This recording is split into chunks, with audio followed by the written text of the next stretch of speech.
Chapter 783, Vermilion Skylark.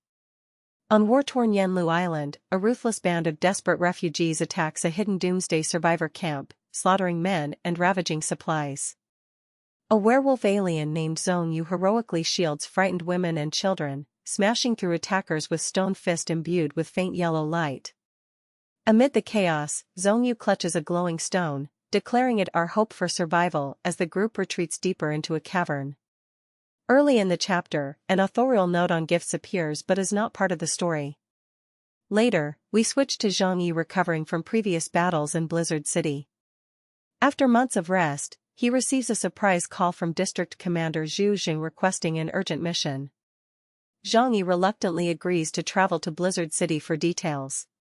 He departs alone, turning down his friend Fatty Sue's offer to accompany him, and arrives to find a mysterious, beautiful woman waiting. Her ice-white complexion and noble bearing mark her as Zhu Jing's niece. She greets Zhongyi by his codename Chaos, foreshadowing the new challenges ahead. Chapter 784, New Mission. Zhongyi is chauffeured through the snowy streets by Zhu Jing's niece, Zhu Yonk, who is clearly haughty and resentful of Zhongyi's icy attitude. He brusquely ignores her etiquette lessons, causing Zhu Yonk to bristle, but he doesn't overtly clash. They arrive at the new Frozen City Command Center, where well-wishers, including a grateful guard, salute Zhongyi as he and Zhu Yonk enter. In Commander Zhu Jing's office, Zhongyi senses urgency in his tone. An important mission is at hand. Zhu Jing teases Zhongyi about being well-rested and hints at complex conditions in the field, such as hidden injuries to allies. Ultimately, Zhu Jing says he needs Zhongyi's help on an undisclosed mission, leaving Zhongyi both curious and wary. Key development: Zhu Jing entrusts Zhongyi with a new mission, hinting at its gravity and secrecy. Zhongyi's reputation has made him indispensable. Chapter 785, The Source of God. Zhu Jing briefs Zhongyi in private. He explains that over 3,000 kilometers away, overseas Chinese survivors on Yenlu Island may have found something extraordinary, the mythical source of God.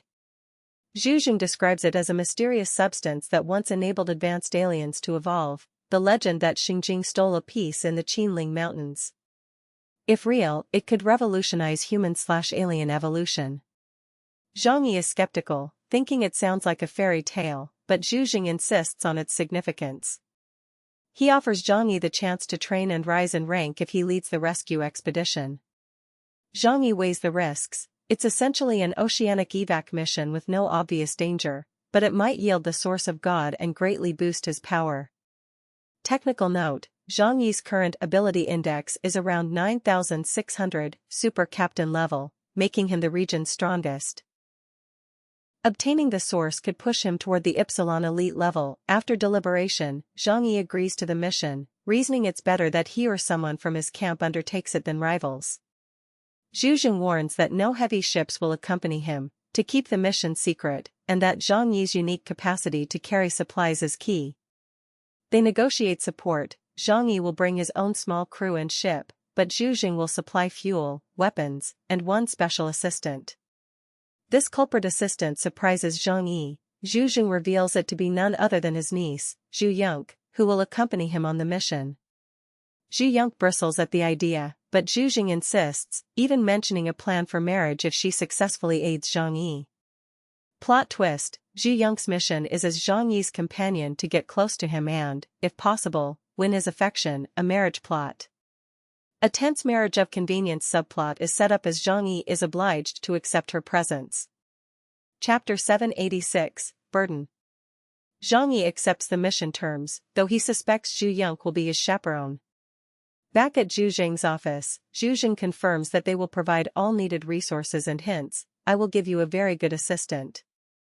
Zhongyi already guessed who that might be. When he timidly asks, Zhu Jing admits it, the woman is his niece Zhu Yonk.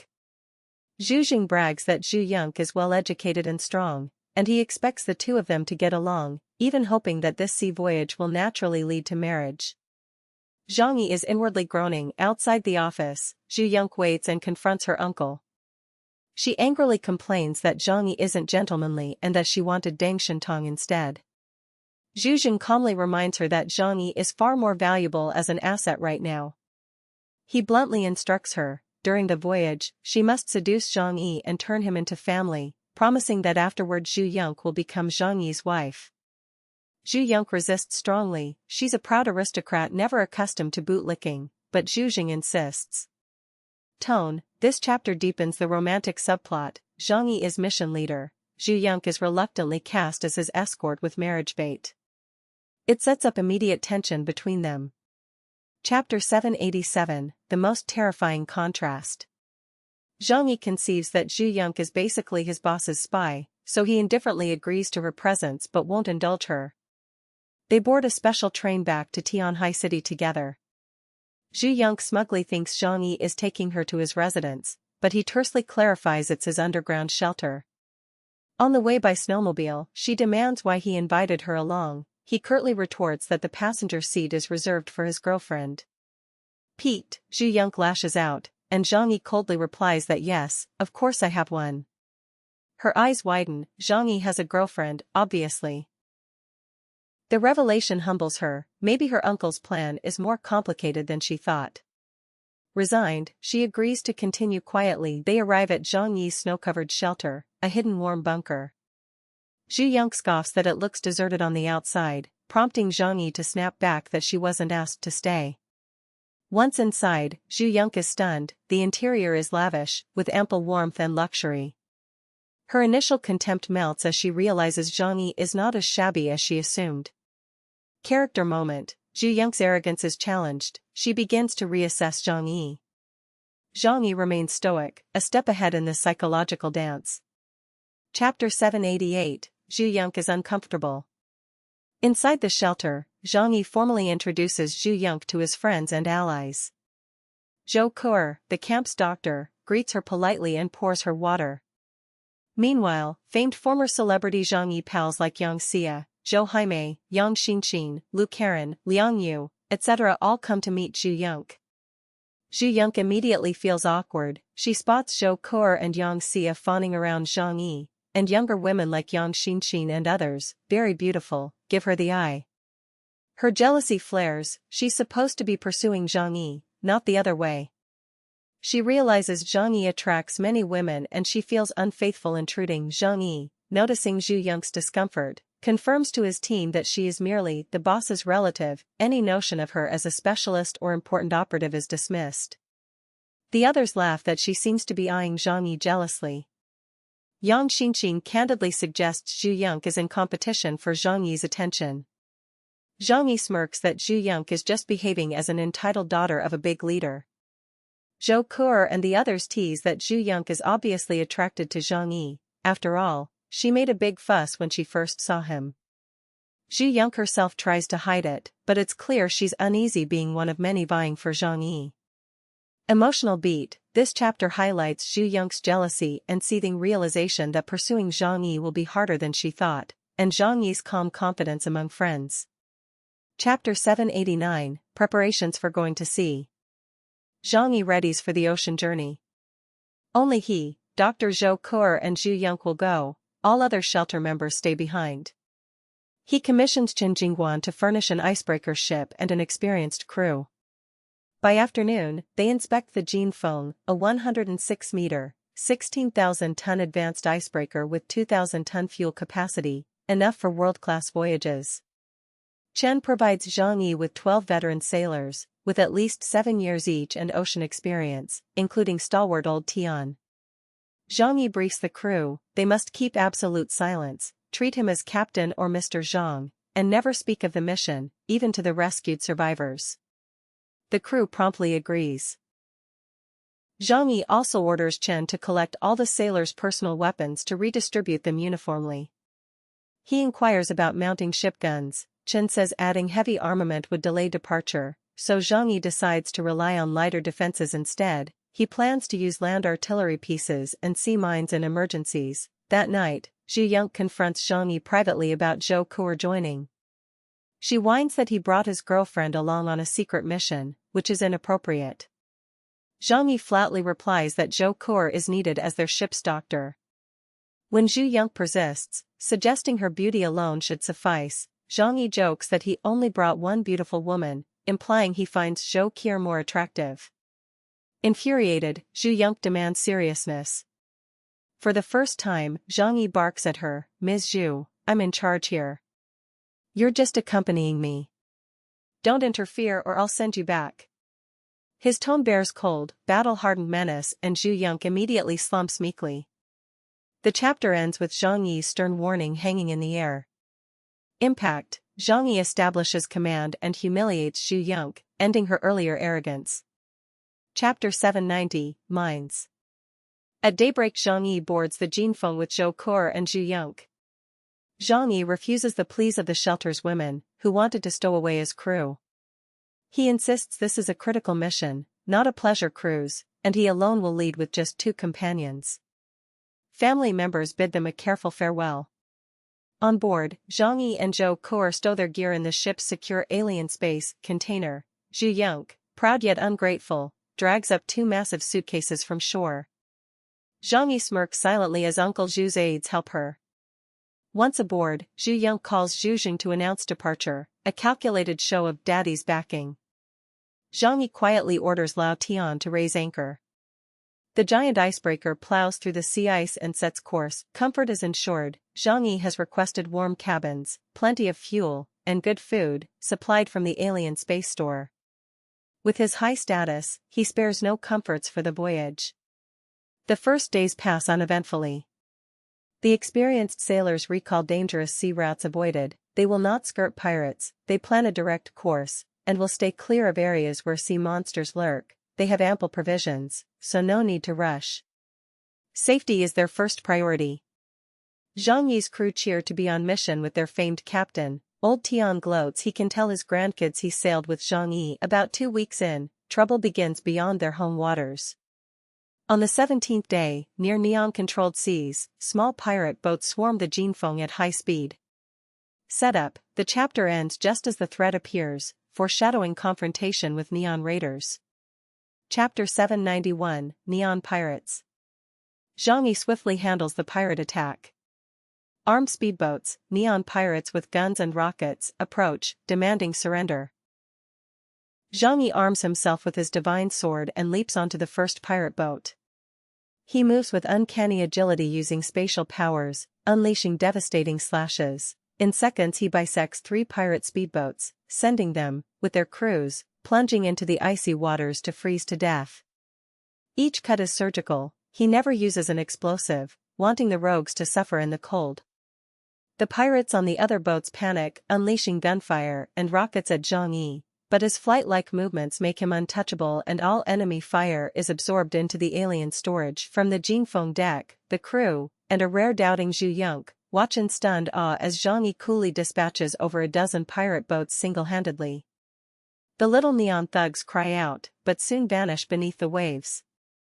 The soldiers on deck cheer, with Zhang Yi in command. No threat is too great. Zhu Yonk, in particular, is impressed. She notes quietly that a man who can protect her like this has practical virtues, even if he's ungentlemanly. Zhang Yi grins back and says it's not surprising to meet pirates, they will likely meet more adversaries. He orders the ship to keep going. Zhu Yonk reports into Zhu Jing via comm, who scolds that attacking civilians could cause incidents but ultimately concedes Zhang Yi took care of it. Aftermath: Zhang Yi's reputation for lethal efficiency is cemented. Zhu Yonk's fear and admiration of him deepen. Chapter 792, Columbia Ocean Fleet. Far to the south, Neon's colonial fleet on Ropefly Island learns of an unknown Huashu icebreaker, the Jinfeng, sailing their way. Admiral Douglas's base force, 50,000 troops with carriers, is basically a small autonomous warlord army after the Ice Age. Colonel Carl Rosen of Task Force 50 pores over intel on the Jinfeng. They note it's a civilian icebreaker, once privately owned, but wonder why it's steaming toward neon waters with no obvious mission. They consider intercepting, but decide it's too risky now to provoke Huashu, which possesses powerful assets: Zephyr, god of love and death, an aircraft carrier. Instead, they will simply shadow and report on the ship. Recon officers realize that if the Jinfeng is indeed a secret mission, they see its patterns via radar/satellites, it could signal a major move by Huashu. They smirk that if it is truly on a special mission, things could get interesting. Context: Neon is wary but cautious. Zhang Yi's mission will soon sail through these guarded seas under a veil of civilian status. SS Arc Chapters 793 to 802. Chapter 793, Nantua Kingdom. Zhang Yi and the Jin Feng arrive off Nantua Kingdom's coast to pick up survivors. Local pirates, members of the Kara gang, ambush them. A pirate leader tries to intimidate Zhang by threatening Zhu Yonk, but Zhang Yi remains eerily calm. As the captain pleads for his life, Zhang Yi casually shoots him dead at point-blank range. Despite Zhu Yonk's remonstrations, Zhang Yi methodically eliminates every pirate attacker. When he boards a pirate ship's cabin, he finds gruesome evidence of their cruelty, prisoners skinned and hung, with others reduced to skeletons, and notes coldly that these pirates have completely lost their humanity. Unhesitatingly, he slaughters the pirates and burns their bodies to spare the victims further suffering. At chapter's end, Zhang Yi affirms that all hostile survivors will be eliminated, showing no mercy for the bandits who attacked them. Chapter 794, All Non-Humans, Add 2, rejecting Zhu Yonk's plea to refrain from needless slaughter, Zhang Yi orders Old Tian's crew to kill any armed islanders they encounter. He reasons that sparing anyone now would look abnormal, so they must wipe out all potential witnesses. As Zhang Yi approaches ashore, a handful of spies spot him and open fire. He effortlessly reflects their bullets and picks them off from afar. Then he flies across the snow-covered island, hunting Baocha's men. Dozens of armed gangsters pour into the open and fire on him, but Zhang Yi's inhuman reflexes redirect their bullets back into them. When one pirate tries using a rocket launcher, Zhang Yi simply steps aside and lets the rocket reverse course, obliterating 7 men at once. Within minutes, hundreds of bandits lie dead under his onslaught. By chapter's end, Zhang Yi so dominates the battlefield that he styles himself the avenging force of a world gone mad, contemptuous of Zhu Yonk's objections that he is overkill. He heads straight for General Baocha's palace, declaring that no good people remain alive on Nantua. Chapter 795, You Are the Only One Called God? Zhang Yi storms Baocha's fortress. At the gates he faces Baocha's regular troops, who shout threats invoking their divine punishment. Unfazed, Zhang Yi questions why Nantua owes him any explanation after they robbed and attacked his ship. When the soldiers cry surrender, he unleashes hundreds of alien grenades that rain down on them, instantly killing scores. General Baocha himself leaps into the fray, roaring, "The gods of Nantua Kingdom cannot be offended," as he stampedes towards Zhang Yi with superhuman speed. In a split second, Zhang Yi decapitates Baocha with a single shot from his Holy Judgment pistol. Dazed, the palace's guards and Baocha's elite forces stare in horror. They had worshipped Baocha as a god, but Zhang Yi just killed him effortlessly. Inside the royal harem, Zhang Yi finds Baocha's kidnapped wives and concubines pleading for mercy. He coldly replies that, regardless of their appearance, their hands are stained with the blood of many innocent people. As one woman protests, "I didn't kill anyone," Zhang Yi sneers that in this hellish world her protestations count for nothing. Secretly refusing to expose his true power, he unleashes a dark matter snake from his blade that disintegrates all remaining people in the palace, wiping out every last gangster and freeing Baocha's victims. By chapter's end, Zhang Yi stands alone amid the ruins, vowing that he will leave no one alive on Nantua Island except the kidnapped women rescued earlier. Chapter 796, Hypocrite. 2 hours later, the island is completely secured. Zhang Yi has killed every pirate and soldier he found. He locates Baocha's human captives, the women kept as playthings chained in a basement, while their own families aboard looted ships have been murdered and eaten. In a rare show of mercy, Zhang Yi orders the bodies of the dead burned so they may rest in peace, and he leaves rations for the survivors to sustain them. Xu Yong comes ashore in support. She reports to her uncle Zhu Zhang that Zhang has handled things. Zhu Zhang reminds Zhang Yi that he has command of the voyage, but yields to Zhu Yong's plea concerning the women. She insists they cannot be abandoned to die. She urges Zhang Yi to allow them aboard the Jin Feng, reminding him that his crew has ample supplies. Zhang Yi reacts in disbelief to her compassion, snapping that rescuing these strangers would jeopardize their secret mission. When Zhu Yong retorts that taking any chance on saving lives is a moral imperative, Zhang Yi counters cynically that such idealism is pointless in a dying world. He mouths off about the responsibility of Blizzard City, Blizzard, during its crisis, provoking Zhu Yong's blush. Finally conceding grudgingly, he leaves the women with 1 week's rations from his stash and departs. Zhu Yong calls him a hypocrite for offering only token aid that will save no one. Zhang Yi openly laughs. He admits he left the food only to salve his own conscience, knowing it won't save their lives. His merciless words, in terms of the heart, "At least I helped them, what did you do?" leave Zhu Yong furious.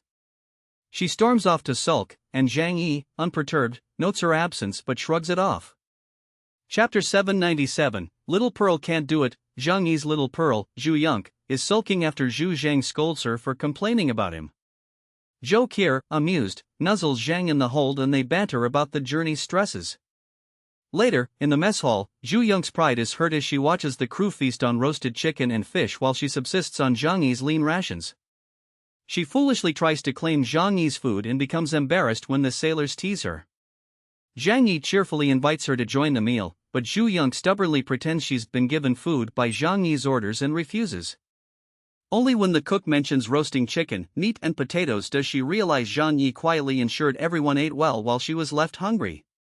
Smiling triumphantly, she storms off in a huff. The rest of the voyage is uneventful. After 26 days, they finally sight Yanlu Island, having braved blizzards by hugging close with Zhou Qier for warmth. Chapter 798, Marley Navy, Ad 1. While the Jin Feng sails toward Yanlu, a Marleyan warship appears on the horizon. Old Tian recognizes the Black Hull as Marley's navy. Although it is peacetime, nations' navies now often act as pirates. The crew knows Marley ships carry advanced weapons, artillery, torpedoes, that could easily sink the Jin Feng. Zhang Yi orders caution. Zhu Yong suggests communicating to explain they are on a rescue mission, but Zhang Yi insists they wait to see the enemy's intent. He readies the crew as the warship closes, knowing full well Marley might board for inspection. Chapter 799, Go All Out, Ad 1. Marleyan sailors launch grappling hooks and storm the Jin Feng. Zhang Yi refuses to reveal his identity, though Zhu Yong seethes as he calmly assures the Marleyans they don't know anything about him. When a commanding officer, Captain Obengius, orders Zhang Yi to board the warship, Zhang Yi tersely fabricates that his injured sister is aboard the Jin Feng. Obengius, angry and suspicious, searches Zhang Yi's cabin but finds no hidden Inhumans. Obengius demands Zhang Yi join the Marley Navy. Under threat of death, Zhang Yi angrily refuses. Seizing the moment, Zhang Yi activates space acceleration 30 times and cuts loose, swiftly unleashing a torrent of bullets and dark matter attacks on the boarding party. He kills Obengius in seconds and massacres all Marley soldiers on deck with an attack from his Holy Inquisition ability. Finally alone on the Marley warship, Zhang Yi dons body armor and fights back against nearby enemy cruisers. Using enhanced weapons and monster-level abilities, he destroys 2 Marley frigates almost instantly. After securing a peaceful path, Zhang Yi radios Yang Xinxin to report all enemies defeated and Marley warships sunk.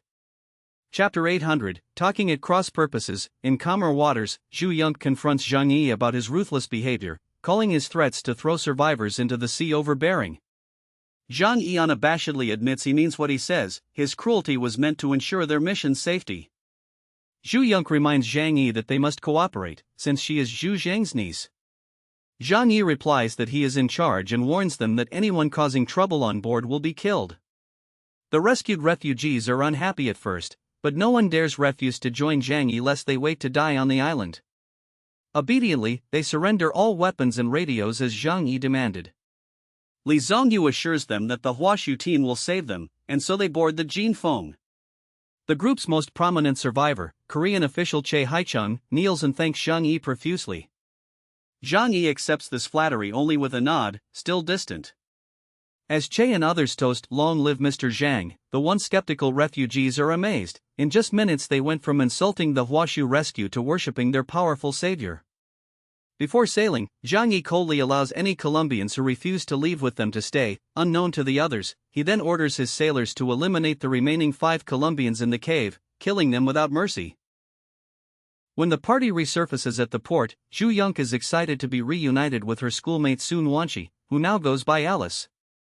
Alice confesses she's relieved to see Zhu Yong, and upon learning Zhu's team is the Huashu rescue, she exclaims it will save everyone's day. Zhang Yi sets firm rules to his unexpected passengers: they must obey orders, or be thrown overboard, and prepares to steer toward Yanlu Island, carrying with him the grateful Huashu and overseas Chinese survivors. Chapter 801, Ice Sea Monster, the Gene Foam sails the frozen ocean. After a month at sea, the crew grows restless. On day 39, Zhang Yi and Zhou Qi are on deck practicing calligraphy when the ship suddenly shudders. Lookouts report monstrous shadows under the ice. Zhang Yi spots 4 mutant sharks attacking a huge horned sea serpent with gleaming eyes. The serpent, much larger than the sharks, fires a violet energy beam that blasts one shark apart. Alarmed, Zhang Yi orders the Gene Foam to retreat. As Zhu Yonk hesitates on deck, Zhang Yi activates flight to carry her to safety. The crew narrowly escape the initial ambush, but Zhang Yi remains on high alert, knowing the injured serpent may return. Chapter 802, Don't Get Involved, the serpent pursues them. Zhang Yi watches as 2 black fins slice through the water toward the Gene Foam. He asks Zhu Yonk whether they should flee, and Zhu Yonk warns they are outmatched by the inhuman creature. Using his Echo of Time ability, Zhang Yi holds the warship steady as the giant horned sea snake surfaces next to them. The creature attempts another colored beam attack, but Zhang Yi blocks it with a dimensional barrier he summons. A massive whirlpool swirls beneath the Gene Foam. Seeing the snake's brute force was swallowed by his defenses, Zhang Yi charges him with his void spear. A final spear throw slams into the serpent's head with a thunderous explosion, wounding it but not killing it. Zhang Yi shouts a warning: if it returns, he will kill it. With the threat momentarily stalled, Zhang Yi urges the Gene Foam onward toward Yanlu, eager to pick up the refugees before the sea serpent can regroup. SS Arc Chapters 803 to 812. Chapter 803, Yanlu Island. The Gene Foam arrives at Yanlu Island's icy shores under a freezing tropic sun. Zhang Yi recalls Zhu Yonk's instructions from Li Zhongyu, codenamed Snow Wolf, that their evacuees are camped under a hidden cliff. Assigning 10 crew to guard the ship, Zhang Yi leads 6 onto the frozen dock. He asks Zhu Yonk to hail Snow Wolf. Through her communicator, Li confirms Zhang Yi's identity and reports that only about 30 of Yanlu's 5,000 refugees survive in the caves. Snow Wolf warns Zhang Yi that the island is dangerously crowded and notes their tenuous food supply. As Zhang Yi's group disembarks, Zhou Qi eagerly recalls how the island's hot springs can rejuvenate them. Suddenly, out of the snow emerge armed ambushers led by Kunbi of Nanyang, who open fire.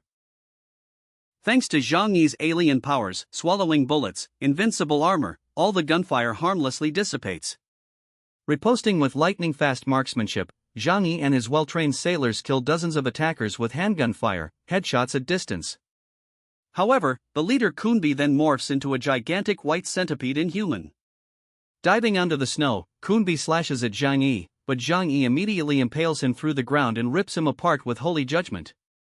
Within moments, the island's initial defenders are wiped out. Shocked by Zhang Yi's brutality and powers, even local children Xiang Bo and Shurqiu shudder at the carnage. Chapter 804, You Are Going to Die. With Kunbi dead, Zhou Qi notes their gunfire surely alerted others. Zhang Yi dismisses concern. The attacker's low and human level prove this island has no high-level enemy. He'd fear more if there were.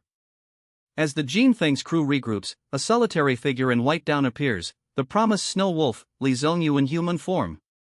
Overcome with relief, Li greets them tearfully as fellow compatriots. Introductions follow. Li is a Chinese American stranded with dozens of others here. Zhang Yi bluntly interrogates Li about the mysterious stone, the god's source, but Li coyly says he has no item on him yet, promising it later once Zhang Yi rescues the group. In return for the promise, Zhang Yi vows to bring Li and his people home. Surveying the dark, makeshift refugee cave, Li cautions Zhang Yi that many survivors remain hidden inside. Zhang Yi agrees to follow Li to meet them. The chapter ends as Zhang Yi prepares to enter Li Zhongyu's hidden village in the cliff, determined to extract the promised bounty while Zhu Yonk and the crew stand ready to help. Chapter 805, Snow Wolf, Happy National Day. Li Zhongyu leads Zhang Yi's team into the dim cliff cave. He explains that Yanlu's settlers, a rainbow team of international vacationers and expatriates, banded together after the collapse, but their resources ran out. Over the past half-year, half the group perished, often eaten by marauding gangs. Many survivors worshipped Li like a savior for nearly 6 months. Zhang Yi remains wary, only the brutal facts, scorched warehouses and starving refugees, matter to him. He bluntly demands Li Zongyu's promised treasure, the enhancement stone. Li admits it was found elsewhere, not on Yanlu, and only upon survival of his group. Zhang Yi nods approvingly at Li's strategy, never revealing everything before securing safety. Li reveals about 30 remain alive. Prompting Li to show the cave camp, Zhang Yi tells the group to hurry. Li Zongyu leads them deeper into the cliff passage. Dozens of pale, ragged refugees sit around a dim greener lamp under a sulphurous dome. The terrain inspires preacher Ma Wenjiang to give a rousing sermon that tomorrow will be beautiful despite yesterday's horror. Li bursts in announcing rescue. His people erupt in tears and cheers, some believing the Colombian Navy has come. However, the Yanlu refugees quickly realize it is a Huashu rescue team. Pro-Colombian zealots protest, but Li insists that only Huashu responded to their cries. Under Li's urging, most agree to trust Zhang Yi. A few Colombians stubbornly refuse, awaiting a promised rescue from their own country. Zhang Weiwei, Li's girlfriend, urges leaving food for those who stay, but Che Haichang, a Korean official, shrewdly keeps his supplies, telling Sun Wanqi that the Huashu ship's fate is uncertain. By nightfall, nearly everyone boards the Jinfeng. Zhang Yi's sailors find underground hot springs in the cave. Zhang Yi and the others enjoy a rare hot bath. Zhou Qir praises the spring's benefits, while Zhu Yunk, long deprived of privacy and hot water, desperately soaks until she is lightheaded. She emerges flushed and resentful at Zhang Yi's apparent indifference. He coldly remarks on perverts who'd exploit her. Zhu Yunk grits her teeth as Zhang Yi simply says let's go, and leads the Yanlu survivors back to the ship. There, enthusiastic refugees recognize acquaintances. Sun Wanqi rushes to hug Zhu Yunk, calling her Alice and thanking her for the rescue. Zhu Yunk explains that her uncle Zhu Zhang, as Huashu's Jiangnan governor, ordered this mission to save them. Smiles of relief spread among the group as they climb aboard with the Jinfeng, ready to return home. Chapter 806, The Survivors of Yanlu Island. On board, Zhang Yi and crew organize the Yanlu refugees, now dubbed the Yanlu Group. Zhang Yi sternly outlines ship discipline: no dissent, no hidden weapons, even nail clippers, anyone who offends will be thrown to sea. The Yanlu group grumbles at his bluntness and brusque methods, murmuring in fear. Li Zongyu urges trust, Huashu is their lifeline. Reluctantly, they hand over a dozen firearms and bladed tools for surrender. In Zhang's eyes they are spoiled vacationers ill-prepared for apocalypse, mostly wealthy foreigners and officials. He remains aloof as they quickly flip to fawning over him. The biggest sycophant, Che Haicheng, kneels and proclaims Zhang Yi as savior. My life belongs to you. Zhang Yi nods curtly. Afterward, surveying the cave exit, Li reports the few Colombians stayed behind waiting for help. Zhang Yi marks them left behind, makes a throat-slicing gesture at his crew, who then enter the cave and silently execute those remaining Colombians with silenced pistols. Their mutilated corpses lie in heaps when the team returns, but Zhang Yi coldly announces I killed them to Ma Wenjiang and the others. Che Haicheng claps Zhang Yi on the shoulder, calling him heroic for ending traitors, while Sun Wanqi smugly feels vindicated by her earlier criticisms. Shaken, some refugees quietly view the scene, but Zhang Yi wastes no time. Counting passengers, he leads the grateful Yanlu survivors onto the docks. Chapter 807. The dispute of the Rockflow group. As the excited refugees swarm the Zhang's escort, a fierce debate erupts. Most Yanlu vacationers, a hodgepodge of Huashu nationals, overseas Chinese, and foreigners, are anxious about where they will be taken. Many cling to nationalist loyalties. One Colombian man insists on waiting for his own country's navy to rescue him, while a Korean official decries Huashu, preferring Colombia or even Marley. Zhang Yi's native suspicion is confirmed. The group is split into factions. Li Zongyu, Huashu faction, and his supporters urge all to board the Huashu ship wherever they can survive. Ma Wenjiang, part-time spiritual leader, also calls for unity and survival, saying going to Huashu makes sense now. Others beg Peter's foreign viewpoint, refusing to flee for Huashu. Finally, Li's charismatic girlfriend Sun Wanqi steps forward. Quoting her powerful Huashu lineage, daughter of a high official, she boasts she knows the safest routes and will protect them in Huashu. She urges that someone must take charge. Under their persuasion, many citizens grudgingly agree to sail with Zhang Yi to Huashu. A handful of die-hard Colombians refuse and stay, applauding Zhang Yi's food-forgo remarks as pride. Zhang Weiwei, Li's partner, suggests leaving some supplies for the Colombians, but most Yenlu refugees selfishly guard their own packs. Che Haicheng, seeing Zhang Yi's favoritism, snickers that loyalty is king, clutching his back like Gollum to the ring. Sun Wanqi and fellow Huashu nationals focus on the bright side. Boarding with Zhang will save them and ensure their welfare. With consensus, Li asks Zhang Yi to announce boarding. Zhang Yi begins by insisting all Huashu citizens among them line up. Chapter 808, Hot Spring Bath. The Yenlu group obeys Zhang Yi's orders to assemble by nationality. Zhang Yi's subordinates form a line at the gangway, but Zhu Yong's friends begin ribbing her. If Huashu people get priority, should they all rush up claiming Huashu heritage? Zhang Yi coldly orders the crowd aside, promising to handle it later. When some men impersonate Huashu accents and beg entry, Zhang Yi shoots one man dead with a single bullet.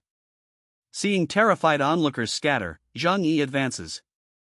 Moved by a crying blonde woman who begs rescue, others grovel and plead, but Zhang Yi remains unmoved, his eyes only on getting the Yenlu group safely aboard.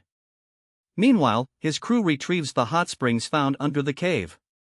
Zhang Yi spares 2 sailors to guard the cave while he takes Xu Yonk and Zhou Kor to bathe. The warm pools and steam lift their spirits. Zhou Kor, excited, explains the spring's legendary health and beauty benefits for women.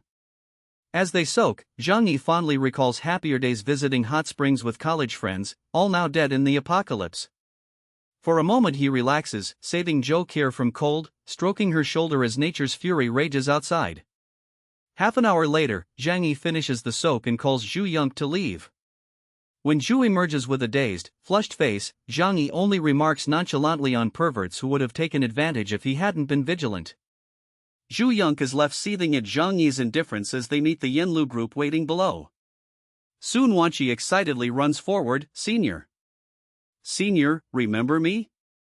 Joyously reuniting with her old college roommate Zhu Yonk. They exchange shocked delight at this coincidence. Both attended MIT. As the Yenlu group admires Zhu Yonk's role in their rescue, Zhang Yi orders a head count. Satisfied with their number, he quietly tells them the ship's rules once more. Chapter 809, Xiao Zhang, I have to criticize you. Add 1, on the ship's deck, Zhang Yi formally reviews the Jinfeng's strict rules with the Yenlu refugees. He promises to allocate ample food and fresh water for their voyage if they follow orders without question. He explicitly prohibits any troublemaking, even joking that the slightest offender will be thrown into the ICC. The refugees are horrified, some call this Huashu rescue not humane and grumble. Zhu Yonk urges Zhang Yi to appear kinder, but he only grins and lets the Yenlu people stew. Then he offers them a choice: anyone who finds his methods intolerable can disembark now. No one dares leave, no rescue ship remains. Reluctantly, the entire group hands over their hidden guns, knives, even nail clippers. Li Zhongyu quietly assuages them. Huashu is saving them, not abandoning them. After the collection, Zhang Yi and his crew store 12 confiscated rifles and a modest cache of ammo and blades on the deck. Che Haicheng, Silla official, bows deeply to Zhang Yi, shouting, "Your life belongs to you, sir." Zhang Yi shrugs off this absurd flattery, knowing such clinging is typical of the well-to-do. When Che and friends start exalting Zhang as the angel who saved them, others on deck whisper in disgust, but some quickly follow suit, flattery selling for survival. Zhang Yi ignores these theatrics. Before departure he double-checks that all Yenlu survivors are aboard. Li Zhongyu confirms everyone except a handful of Colombians, who stubbornly refuse to leave with the Huashu ship. Zhang Yi gives a curt farewell to the group. "If you don't want to go, that's fine, I respect your choice." Then, as planned, 2 Jinfeng sailors silently slip back to the cave. Immediately the Yenlu group hears muffled gunshots and realizes Zhang Yi's men executed the remaining dissenters. Ma Wenjiang, suspecting the fate of the Colombians, merely shakes his head in resignation as the Jinfeng set sail toward Yenlu Island's docks. Chapter 810, Food Factory. As the Jinfeng lands, Zhu Yonk confronts Sun Wanqi on deck. Sun Wanqi blames Zhang Yi's actions on her own humanitarian ideals, not national origin, but Zhang Yi coldly mocks her privilege. Zhu whispers to Zhang Yi not to argue with Su, whom she calls naive and spoiled. Zhang Yi snaps at Su, "I hate people who preach without knowing suffering." Sun Wanqi lectures that she's volunteered for African orphans, implying Huashu people are selfish. This enrages the Yenlu Huashu and overseas Chinese. Li Zongyu's girlfriend Zhang Weiwei scolds her to stop stereotyping. Unfazed, Zhang Yi calls her out. Su's parents sent her to study abroad, but she now tells others to help the needy here? He declares he is not going to be Kunbi, i.e. play savior. Without waiting for more, Zhang Yi changes course away from the port. Li Zongyu asks if they are looting Baocha's camp for supplies. Indeed, Zhang Yi heads to the gang's stronghold. On the way, Sun Wanqi's temper flares. She taunts Huashu's failings and suggests her foreign home is better. Zhang Yi ignores her, silently anticipating what lies ahead. They reach the villain's hidden camp, an open cavern of horrors. Everywhere are rotting corpses, human bones and pools of blood, and an immense chopping block spattered with human flesh. One of Zhang Yi's crew bears his eyes at the shock, but Zhang Yi, immune, dons a mask and invites the others to look inside. Li Zongyu urges them on, presumably the gang's food stores are within. Sun Wanqi, however, holds her nose and screams for Zhang Yi to do it himself. Irritated, Zhang Yi strides forward and snatches Sun Wanqi's long ponytail roughly, making her shriek in agony.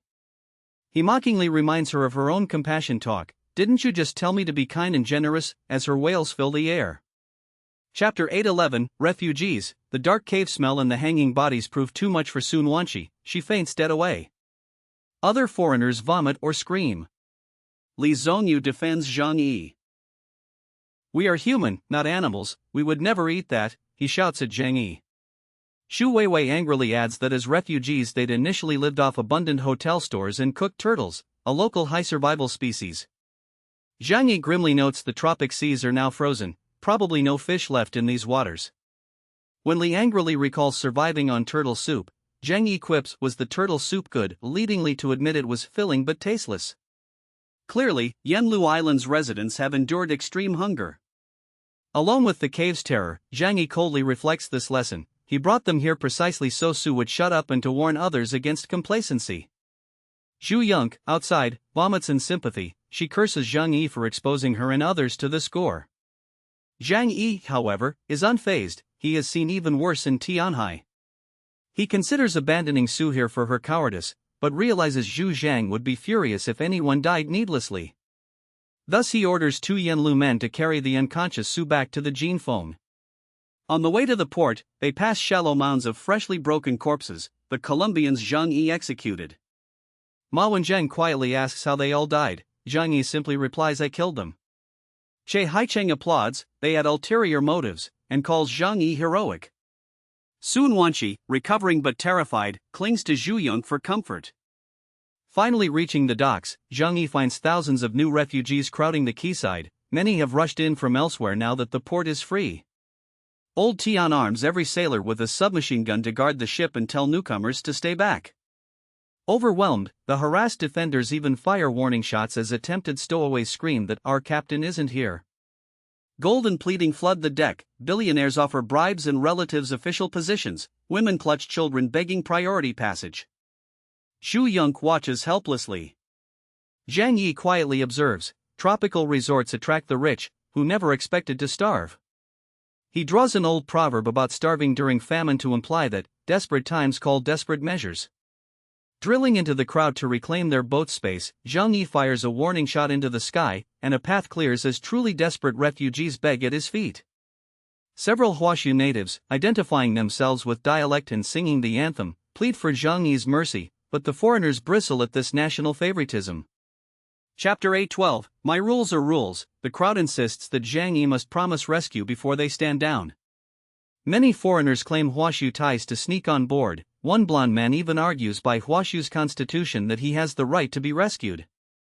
When 2 of them suddenly draw guns and shoot at Zhang Yi, he blocks effortlessly. The shots were like drops in the ocean, then returns fire with 2 precise pistol shots. One criminal from the crowd is killed instantly. The surviving refugees finally cower.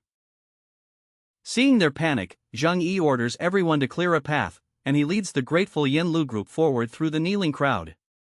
Only then does he issue a radical decree: only those confirmed as Huashu citizens will board. The crowd erupts. Huashu-born refugees cheer. Huashu people must help each other, but the many foreign evacuees howl not fair. Even Bayamo, the blonde man, panics and begs to be counted as Huashu, offering any proof. Zhang Yi tells them austerely that fairness is irrelevant here. If they had truly been loyal, their own nations would have saved them. The island's non-Huashu survivors become hostile and begin to mob the retreating Yanlu group.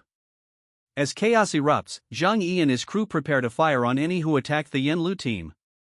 The Yanlu Huashu nationals are ushered safely aboard by Zhou Qier and the crew while the other refugees scramble away in panic. Thus Zhang Yi completes his rescue. All willing Huashu citizens are saved, while others are forcibly left behind in the island's frozen hell. Chapters 813 to 822. Chapter 813, Screening, Ad 1. On the rescue ship, Zhu Yonk and her companion Sun Wanqi confront Captain Zhang Yi over unequal treatment. Shu demands that Zhang raise Sun Wanqi's privileges to match her own, citing that Su was her junior sister.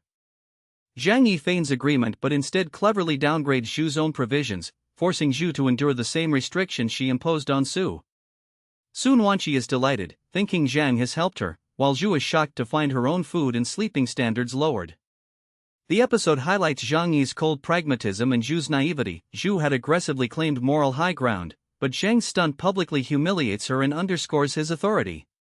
By the end, Zhu Yonk is silenced, chastened that her demands resulted in her own loss of status, and Zhang silently asserts that compassion will not be indulged without sacrifice. Chapter 814, Black Dragon is also a dragon. A new conflict erupts during passenger screening at the port. A Huashu country woman attempts to bring her biracial son aboard, insisting they are both Huashu nationals.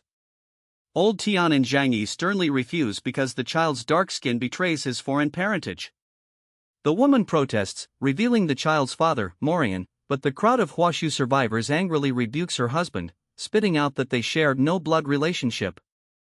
Heartbreaking irony ensues as the boy, Chocolate, proudly recites a patriotic pledge: black dragons are also dragons. To prove his loyalty. Some bystanders take his side, but many resent the unusual situation. Zhang Yi coolly ejects the family, declaring his ship will admit anyone I want.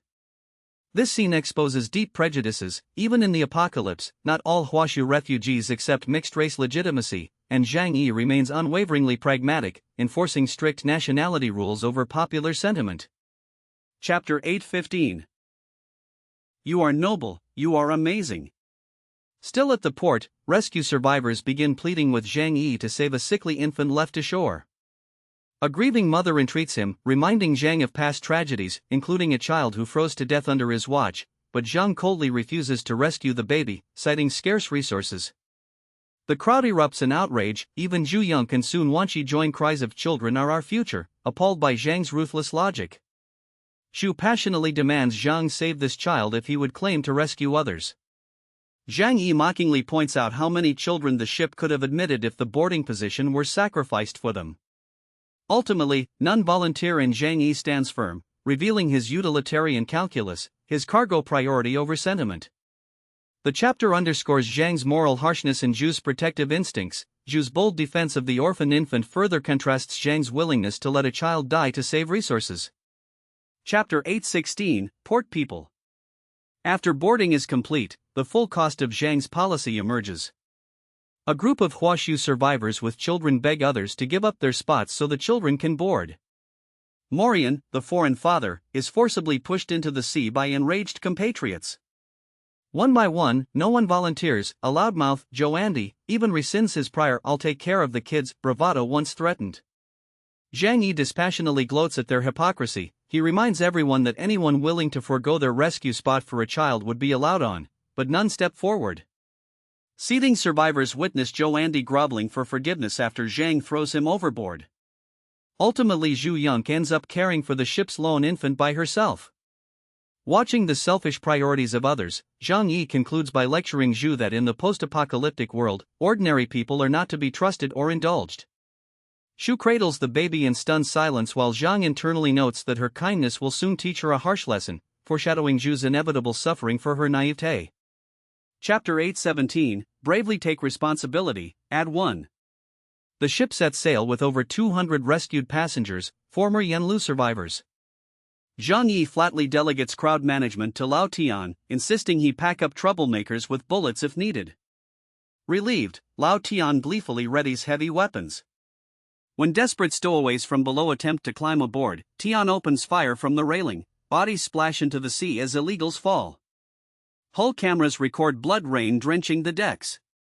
The upper cabin survivors, the Yenlu group, overhear gunfire, by Mo and others shudder, suddenly realizing Zhang Yi will not hesitate to kill as needed. Fearful murmurs spread, they kill like animals.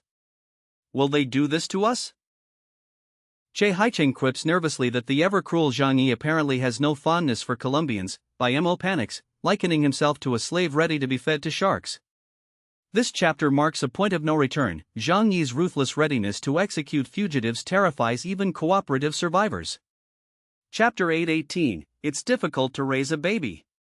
Zhu Yong finally has to care for the crying infant, Tommy, herself, as Zhang Yi and the crew watch with amusement. Zhang Yi lectures her on how easy children are, then saunters away. Left to her own devices, Zhu flounders. Zhou Kur briefly instructs her, cook rice porridge, make makeshift cloth diapers, then departs. Moments later the baby wails so ferociously that Zhu opens the door to find the bedding soaked with urine and excrement. Horrified at the stench, she flees into the hallway, retching.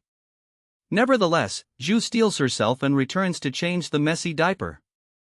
She collapses in tears as her hands instantly become wet with filth, a humiliating rite of passage. Zhang Yi, overhearing the chaos, laughs heartily while sipping tea in the lounge. He even turns to Zhou Kur and jokes about predicting how long Zhu will take to finish the chore. This chapter highlights Zhu's utter cluelessness about childcare and Zhang's merciless enjoyment of her discomfort. Chapter 8:19, Elsewhere. Li Zhongyu finally gives Zhang Yi the mysterious Yellowstone he has acquired. Zhang Yi coolly takes it, sensing residual power but modest value, and tucks it away. He asks only that Li Zhongyu keep it secret and cooperate for safe passage. Li, relieved, agrees. Relieved of further bother, Li realizes Zhang Yi's ambivalence. Zhang is curious about the source of God's stone, but above all impatient, he hates trouble and has no grand cause to pursue. As the Jinfeng turns toward Huashu, Zhang Yi remarks that the return trip will take weeks, while living conditions on board settle into a rigid hierarchy. Zhang Yi and Zhou Kur dine sumptuously, but ordinary Huashu survivors are rationed, meat only every few days. Zhu Yong's next demand shatters the uneasy peace. She insists Sun Wanqi be given private quarters as well, to help watch the baby. Zhang Yi scorns her request, taunting that Zhu herself should try living in a sweltering cargo hold.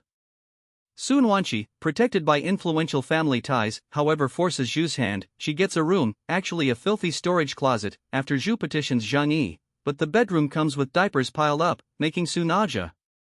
A confrontation is brewing between the two young women. Zhu must face her own limited influence and Su's bold pride. Zhang Yi's disdainful laughter from afar foreshadows more conflict. Chapter 8:20, Trouble.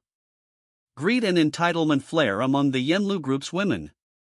Sun Wanqi proudly invokes her status. Her father and grandfather are high officials, to demand a nicer room. Her schoolmate Zhu had tried to satisfy her by arranging a separate compartment. The women complain that men hoard better lodging, but Su retorts that Zhang Yi must give her privileges. Finally Su gets a single cabin, but Zhu smirks that it's just a utility storage room with diesel stains, hardly luxurious. Sun Wanqi bursts into tears, demanding to eat the same fine meals as Zhu. When lunch comes, Su is outraged to receive only simple fare like the others. Zhu argues with the cook about rations. Zhang Yi intervenes cryptically from outside. He sides with Zhu, flatly ordering that Zhu's own supplies be cut to equal Su's. In shock, Zhu realizes Zhang Yi has cleverly undermined her. To protect Sun Wanqi, Zhang Yi has lowered Zhu Yong's food standard. All aboard are stunned by this reversal. Zhang Yi enjoys reversing fortune. Sun Wanqi had counted on Zhu's connection to get ahead, but now Zhu's own privileges are sacrificed. This sets the stage for Chapter 8:21. Chapter 8:21, I'm afraid of holding back. Furious, Zhu Yong confronts Zhang Yi. She demands Sun Wanqi receive the same standard Zhu enjoys, arguing that if Zhang allows his own sister on board with full privileges, he must not deny Su. Zhang Yi stares coldly for long moments, then feigns acquiescence, but in a cruel twist, he lowers Zhu's own rations to match Su's. Sun Wanqi and Zhu rejoice at first, thinking Zhu has given way, but then realize Zhang Yi has actually punished Zhu's food and comfort as payback.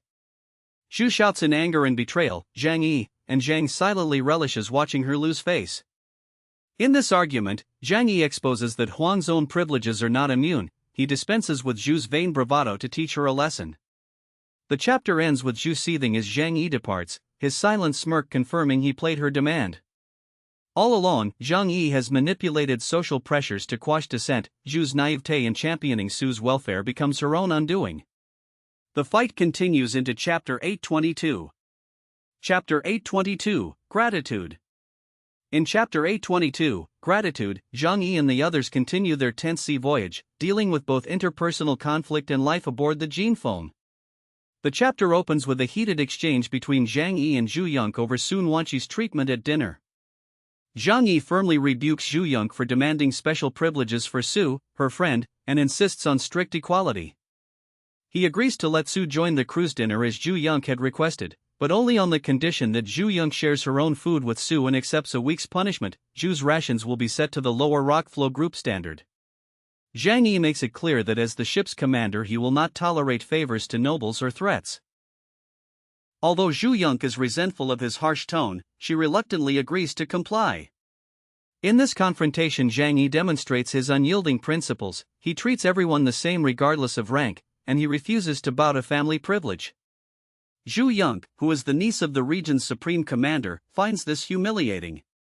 Nevertheless, she backs down, fearing the fallout with her father, Zhu Zhang, if she loses her temper, and promises to do as Zhang Yi orders.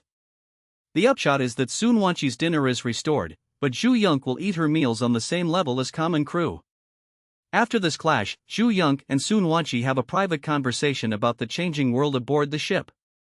Sun Wanqi, initially upset that Zhang Yi dared to disrespect Zhu Yonk, since Zhu is a highborn noble, questions whether she should have just accepted Zhang's treatment. Zhu Yonk gently scolds Su for misunderstanding the situation. She explains that the old rules no longer apply. In this new post-disaster world, a person of Zhang Yi's caliber is practically godlike in some countries, and even the Jiangnan commander, Zhu Yonk's father, treats him with deference. As Zhu says, even a supreme commander must win over someone of Zhang Yi's ability. She urges Su to adapt to reality, stay by her side, and help care for Tommy, presumably a child on board.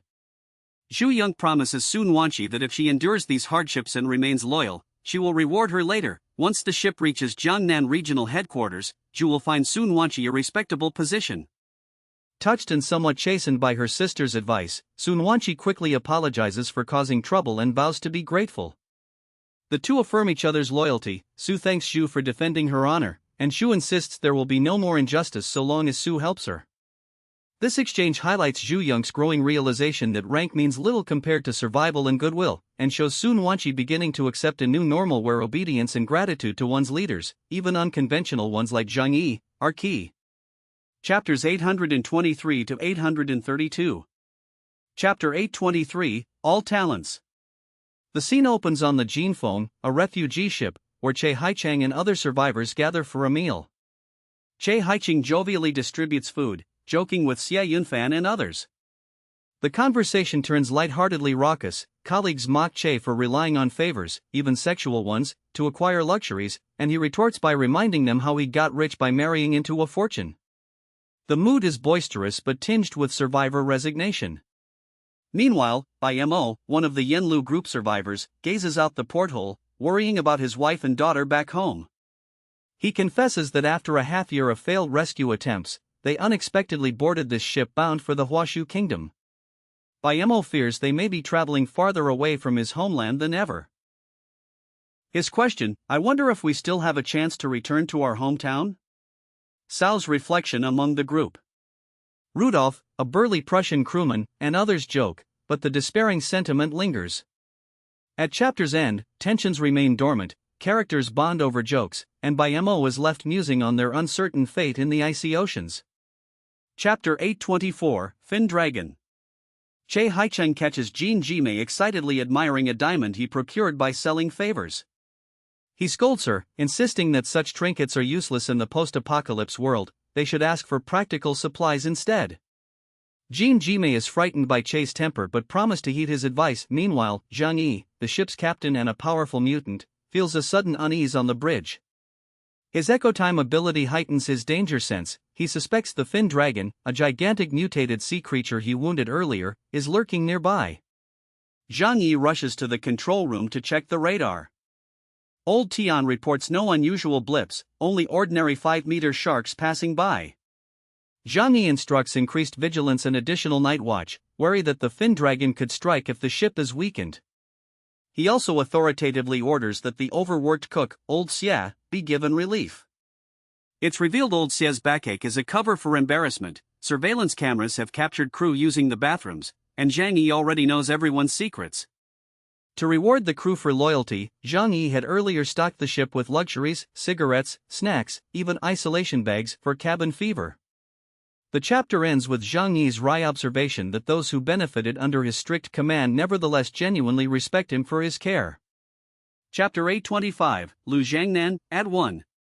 Zhang Yi remains on high alert for the fin dragon, recalling that its power index, around 9000, could easily capsize the gene foam with one blow. Without heavy weapons, the ship's crew relies on Zhang Yi's mutant strength and advanced radar to warn of threats. Down in the ship's galley, Chef Xia Changming selects Lu Zhangnan, a mild-mannered Chinese cook, as his assistant. Lu quickly proves competent, pleasing Xia and becoming well-liked among the crew. The daily routine continues. Cards, cigarettes, and plenty of food keep morale steady. Zhang Yi's generosity toward the refugees, thoughtful rationing and care packages, earns him genuine loyalty beyond fear. Interpersonal tensions simmer. Zhu Yonk, Zhang Yi's haughty ward, quietly persists in flattering him despite rebuffs, while her cynical friend Sun Wanqi looks on disapprovingly. Zhang Yi tolerates only Zhou Kor's presence and care. He openly ignores Sun Wanqi's cold attitude. The survivors sense his priority. Nothing matters but reaching safety. By dawn, warship escort should meet them near Huashu's waters. Zhang Yi has arranged contact with military forces. With duties running smoothly, the crew settles into the voyage. Chapter 826. Yamada Masana. At breakfast the next morning, Zhang Yi notices Lu Jingnan's familiar face and tests him. He quizzes Lu on his background and even demands a phrase in Cantonese. Lu stammers. Zhang Yi realizes this Lu Zhangnan is an imposter.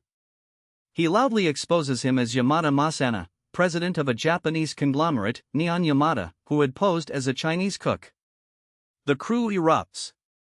Distrust of Neon, Japanese, is acute. Recent Ronin raids killed thousands of Huashu civilians, and they immediately beat the middle-aged Yamada mercilessly. Xia Changming, enraged at being deceived, nearly kills him with a boning knife. Zhang Yi intervenes at the last moment. He tells Xia to stop, then orders the men to dispose of Yamada.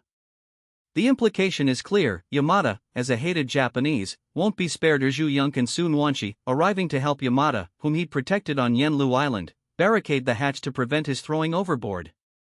Sun Wanqi cries, "Save Mr. Yamada," but Zhang Yi coldly rebuffs them. He commands a guard to slap Sun Wanqi for her interference.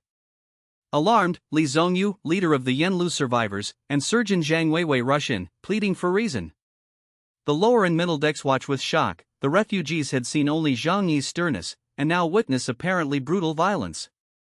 Li Zhongyu reminds Zhang Yi he promised to protect them all.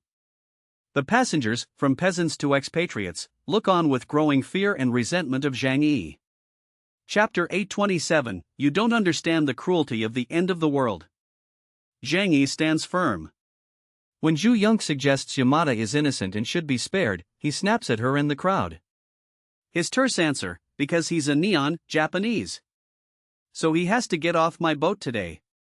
Sun Wanqi accuses him of racism. Killing a person because of his nationality is more terrible than the devil. Others fear Zhang Yi's arbitrariness. If that's the excuse, none of us are safe. Chao Weiwei rebukes him. Grateful survivors need not fear arbitrary death. Zhang Yi's response is withering and strategic.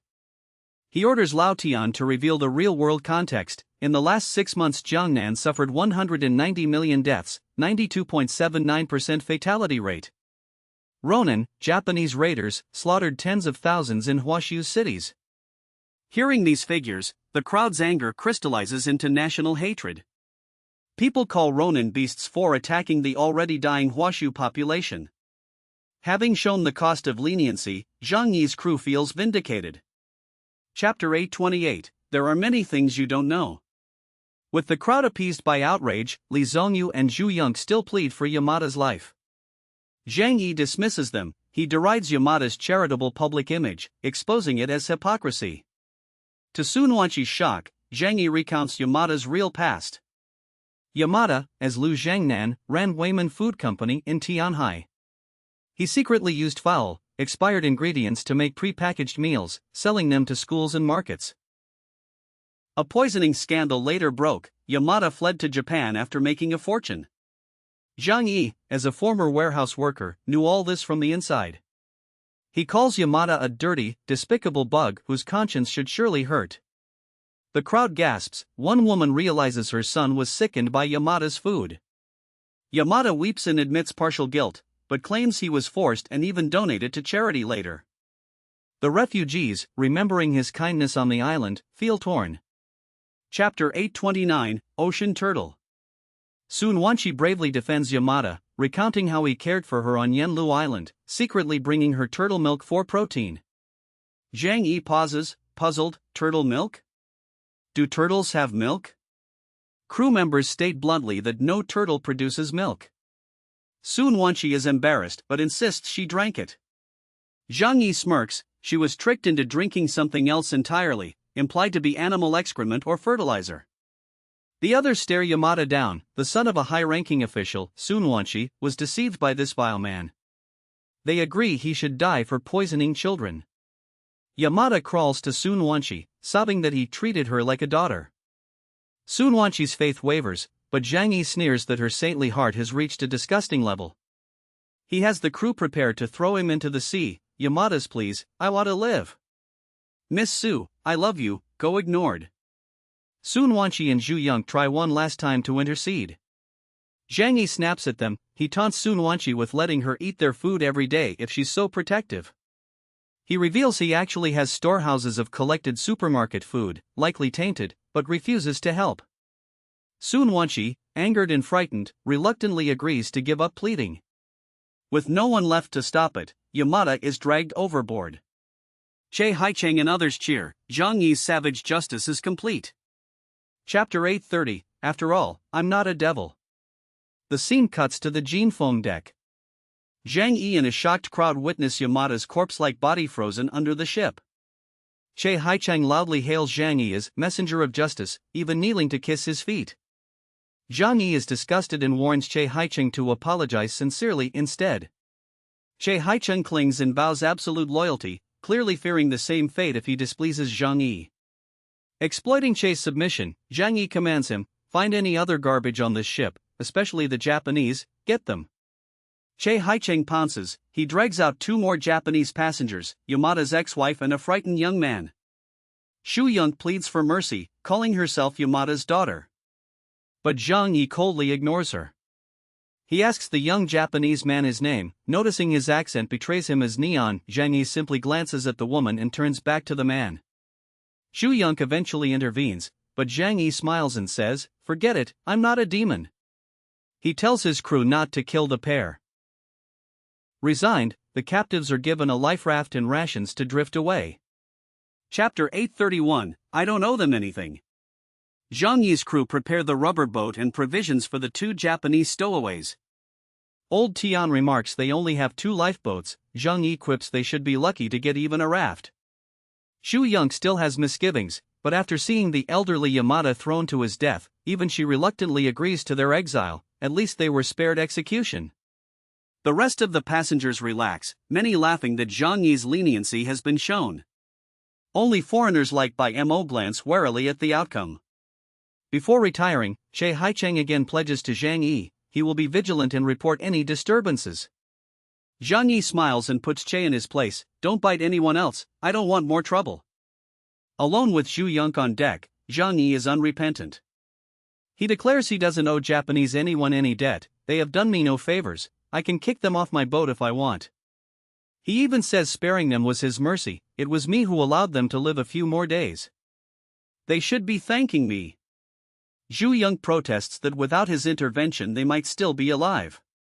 Zhang Yi coldly laughs, calling her naive.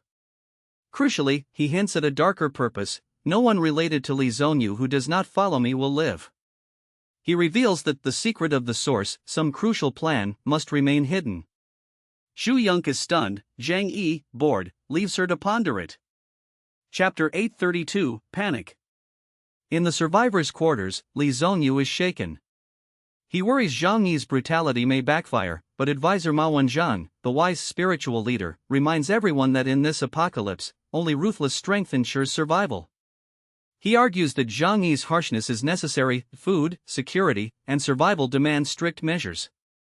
The group calms except for Zhang Weiwei, who still feels Zhang Yi went too far, punishing by association. Ma Wenjing points out that in times like these, individual compassion must be supported by force. In a chaotic world, compassion for the world requires strength. Meanwhile, in Bai Mo's cabin, fear grips the foreigners.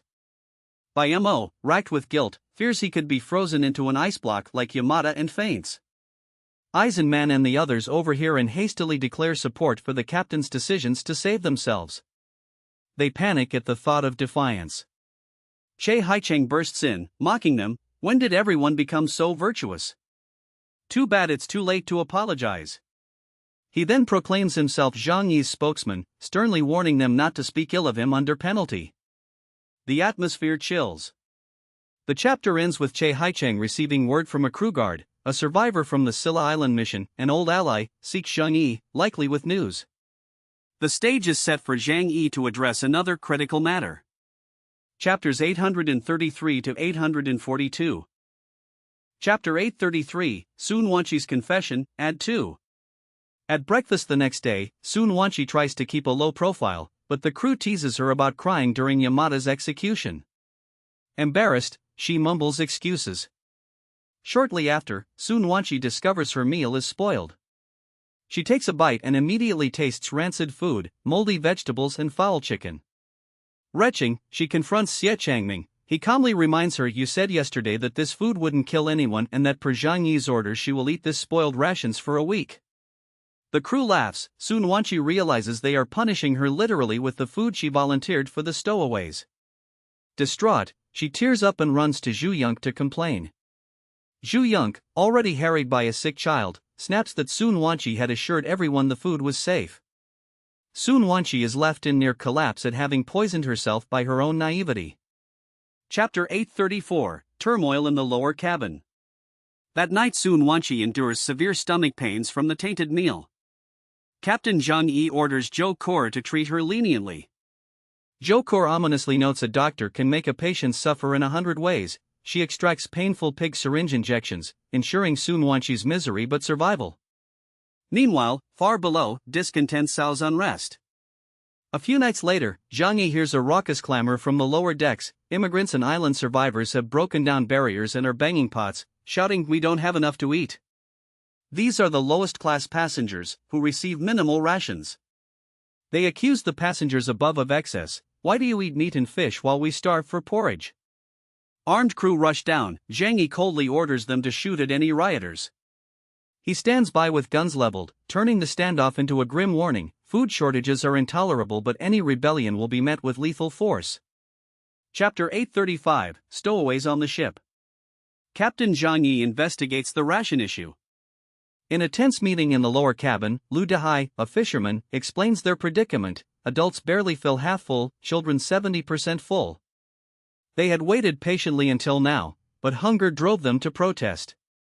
Zhang Yi and Xie Changming react harshly to any hint that the crew withheld food. Lu Dehai claims they were starving. Zhang Yi asks ominously if someone actually died. Sensing an undercurrent, Zhang Yi asks old Tian to explain. Lao Tian admits that although Zhang Yi supplied all provisions fairly, some crew had begun frequenting the lower decks, trading favors for sex with the women there. The lower cabin people, after long deprivation, saw the sailors' lavish meats and realized their own deprivation. Resentment built until last night's riot. Lu Dehai protests, "We are compatriots, why do foreigners get so much while we starve?" The Yenlu refugees defend the expatriates, but Zhang Yi notes the problem's root is lack of food. He listens quietly as Lu Dehai angrily suggests working for food. The conflict is clear. Jealousy and inequality, exacerbated by extra mouths aboard, ignited the rebellion. Chapter 836, Accomplishment. The aftermath turns to strategy. Zhang Yi quickly deduces who enabled the stowaways. Only Zhu Yonk had motive and opportunity. Indeed, she had secretly sheltered about 20 illegal immigrants, mostly diverse Asians, who had clung to the Jinfeng's hull. Zhu Yonk feared they'd be thrown overboard, so she hid them in the lower cabin. Caught by Zhang Yi's piercing gaze, she admits it silently. Zhang Yi surprises her by not punishing her for the breach. Instead, he turns the situation to his advantage. He solicits Zhu Yonk and Sun Wanqi's opinions on what to do with the stowaways. When both women say the migrants should be forgiven, Zhang Yi publicly forgives them on the spot. This shocks everyone, even the crew expected him to expel or kill the stowaways. Zhang Yi then delivers a rousing speech. In these end times, life is cheaper than grass, and all have done desperate things to survive. He emphasizes unity, stick together like a family, under his protection. The lower cabin erupts in approval. The crisis is temporarily averted through Zhang Yi's show of merciful leadership. Zhu Yonk and Sun Wanqi are praised as reasonable. Zhu even admits she likes him a little now. Zhang Yi indicates no one will be punished for the uproar. He orders everyone to rest. However, Lu Dahai remains uneasy. As the crowd disperses, he realizes the core problem, insufficient food, hasn't been resolved at all. He tries to speak with Zhang Yi, but Che Haicheng, now Zhang's enforcer, blocks him, stating Zhang Yi is engaged with Zhu Yonk. Left outside, Lu Dahai stews over the injustice. The stowaways remain, but rations are unchanged. The chapter closes on the icy night. Conflict is postponed but unresolved. Chapter 837, Me? Late at night, Zhang Yi privately reassures Zhu Yonk. He does not blame her for hiding the stowaways. Calmly he affirms she was acting out of compassion. Xu beams and Sun Wanqi thanks him for doing a good job with the refugees. Zhang Yi dismisses them to rest. Outside, Lu Dahai and his brothers confront Zhang Yi. They demand increased food now that extra mouths are aboard. Zhang Yi sternly counters, "How much food do you think is left on this ship?" He reminds them the voyage was long with no resupply, as a fisherman Lu Dahai should know. Dahai's face falls as he grasps the precarious supplies. Zhang Yi admits he barely scraped by and never intended to bring these people at all. He just had the will but not the strength. More bluntly, he insists that rations must be strictly controlled or all will starve. He emphasizes that existing meals were already carefully apportioned. Now, with 22 illegal stowaways aboard, everyone must share the same meager rations. It's better for everyone to starve together than for them to die. Lu Dahai finally excuses, promising to endure. Zhang Yi compliments him on understanding. He cryptically sighs that had he known, he would have prevented them from boarding. He leaves the fishermen to ponder, disappearing into the night. Dahai realizes Zhang Yi's solution, presumably some terrible sacrifice, and a sinister thought crosses his mind as the cold darkness envelopes the ship. Chapter 838, This matter has nothing to do with me. Zhu Yonk tries to negotiate a fix. Over breakfast she gently raises the issue with Zhang Yi. Surely he can access extra food in his space, a hidden supply dimension, to feed the 20 stowaways. Zhang Yi feigns helplessness, complaining his space is filled with essentials, fuel, ammo, and that every possible ration was already calculated for this voyage. He pretends unable to spare any more supplies. When Zhu Yonk, desperate, asks what she should do, Zhang Yi dismissively says it is her problem. You brought them here, so solve it yourself. I won't get involved. Secretly, Zhang Yi smirks after leaving. He actually has vast reserves but chooses not to help the silly Zhu Yonk. He figures by not intervening, Zhu Yonk will be forced to manage the crisis, potentially failing. He hums a song about light and darkness, implying he relishes letting events unfold. Back in her cabin, Zhu Yonk complains to Sun Wanqi about Zhang Yi's coldness. Sun Wanqi scolds her, "Isn't she too kind?" Zhu Yonk reluctantly admits Zhang Yi is in charge and she can't control him. She resolves to find a solution herself. Chapter 839, A Great Plan. The next morning Zhu Yonk enlists old Tian's help. She flatters and cajoles Lao Tian, proposing that crew members simply save their plate scraps for the lower cabin. You throw away leftovers anyway, she pleads, suggesting it as charity. Lao Tian, amused and cautious, asks if Zhang Yi has approved this plan. Zhu Yonk blurts that there's no need to bother the captain with this trivial matter. Reading her anxiety, Lao Tian frowns. This could be awkward. He explains that crew rations were set exactly by Zhang Yi to maximize their strength. Unpredictable appetites mean leftover food is unreliable. Instead, he counters, they can collect all truly leftover food after every meal, literally crumbs and scraps, and send that down. This way the stowaways get something without changing any official ration. Zhu Yonk gratefully accepts this compromise, not realizing Zhang Yi's likely disapproval. Chapter 840, Hitting a Snag, Add 1. Zhu Yonk's hope is crushed as Lao Tian mockingly explains why fishing or other tricks can't create more food. On deck he demonstrates that at the Jinfeng speed no one can stably fish, and feeding the crewbait is impossible. Angered, Zhu Yonk insists on a solution. Lao Tian bluntly tells her, this mess is her own doing. If she thinks food falls from the sky, he tells her to stop acting unreasonable. He refuses to interfere further without Zhang Yi's order. The crew at the mess tables overhear Zhu Yonk's plight. They mock her position, poor girl, giving away your special meals. Come eat with us for free. It's made clear that Zhang Yi and his men have no sympathy. Zhu Yonk's cultivated Western manners mean nothing in this brutal situation.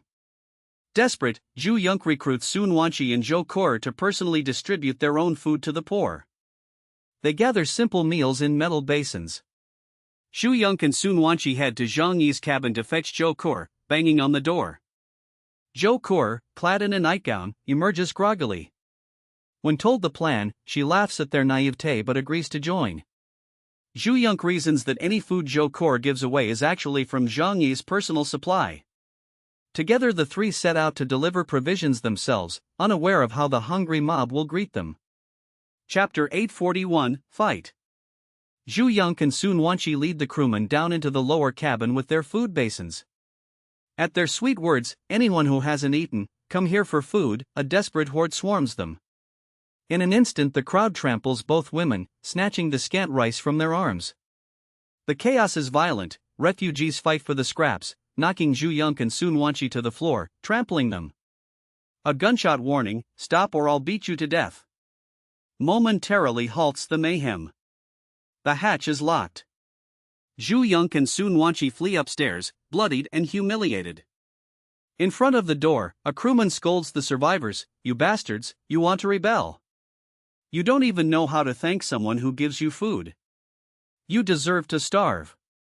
The lower cabin passengers shrink under his glare, their desperation unmistakable. Back in Zhu Yonk's room, both victims sob.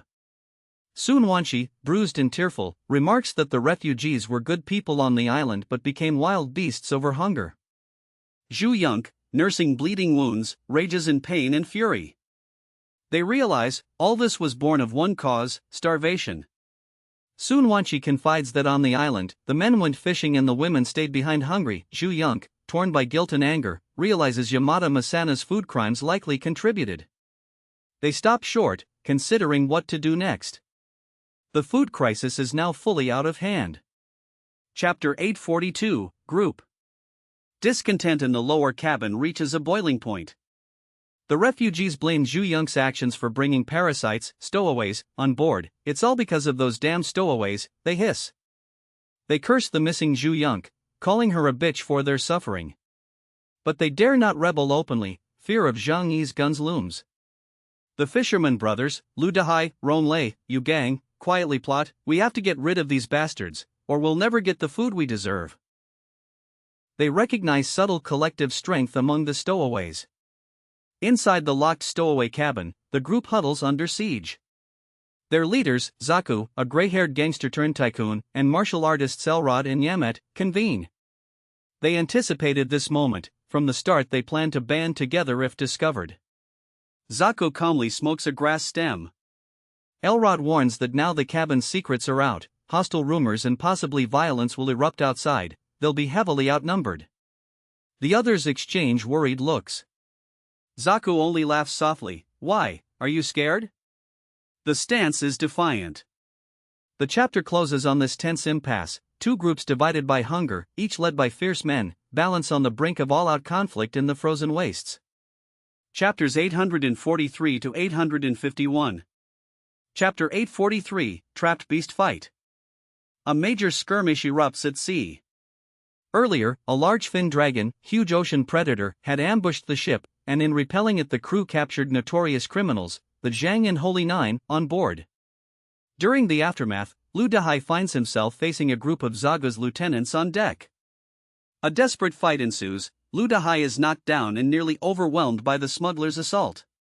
Seeing her brother in danger, Ron Lei, Lu Dahai's sister, charges into the fray. In fierce combat, Lu Dahai and Ron Lei manage to slay several of the smugglers, turning the tide. Their victory is temporary relief. 2 stowaway leaders are killed, Ron Lei, and 1 captured, Yamada Masana. This clash deepens the animosity. Lu Dahai has tasted blood and Zaga now harbors vengeance.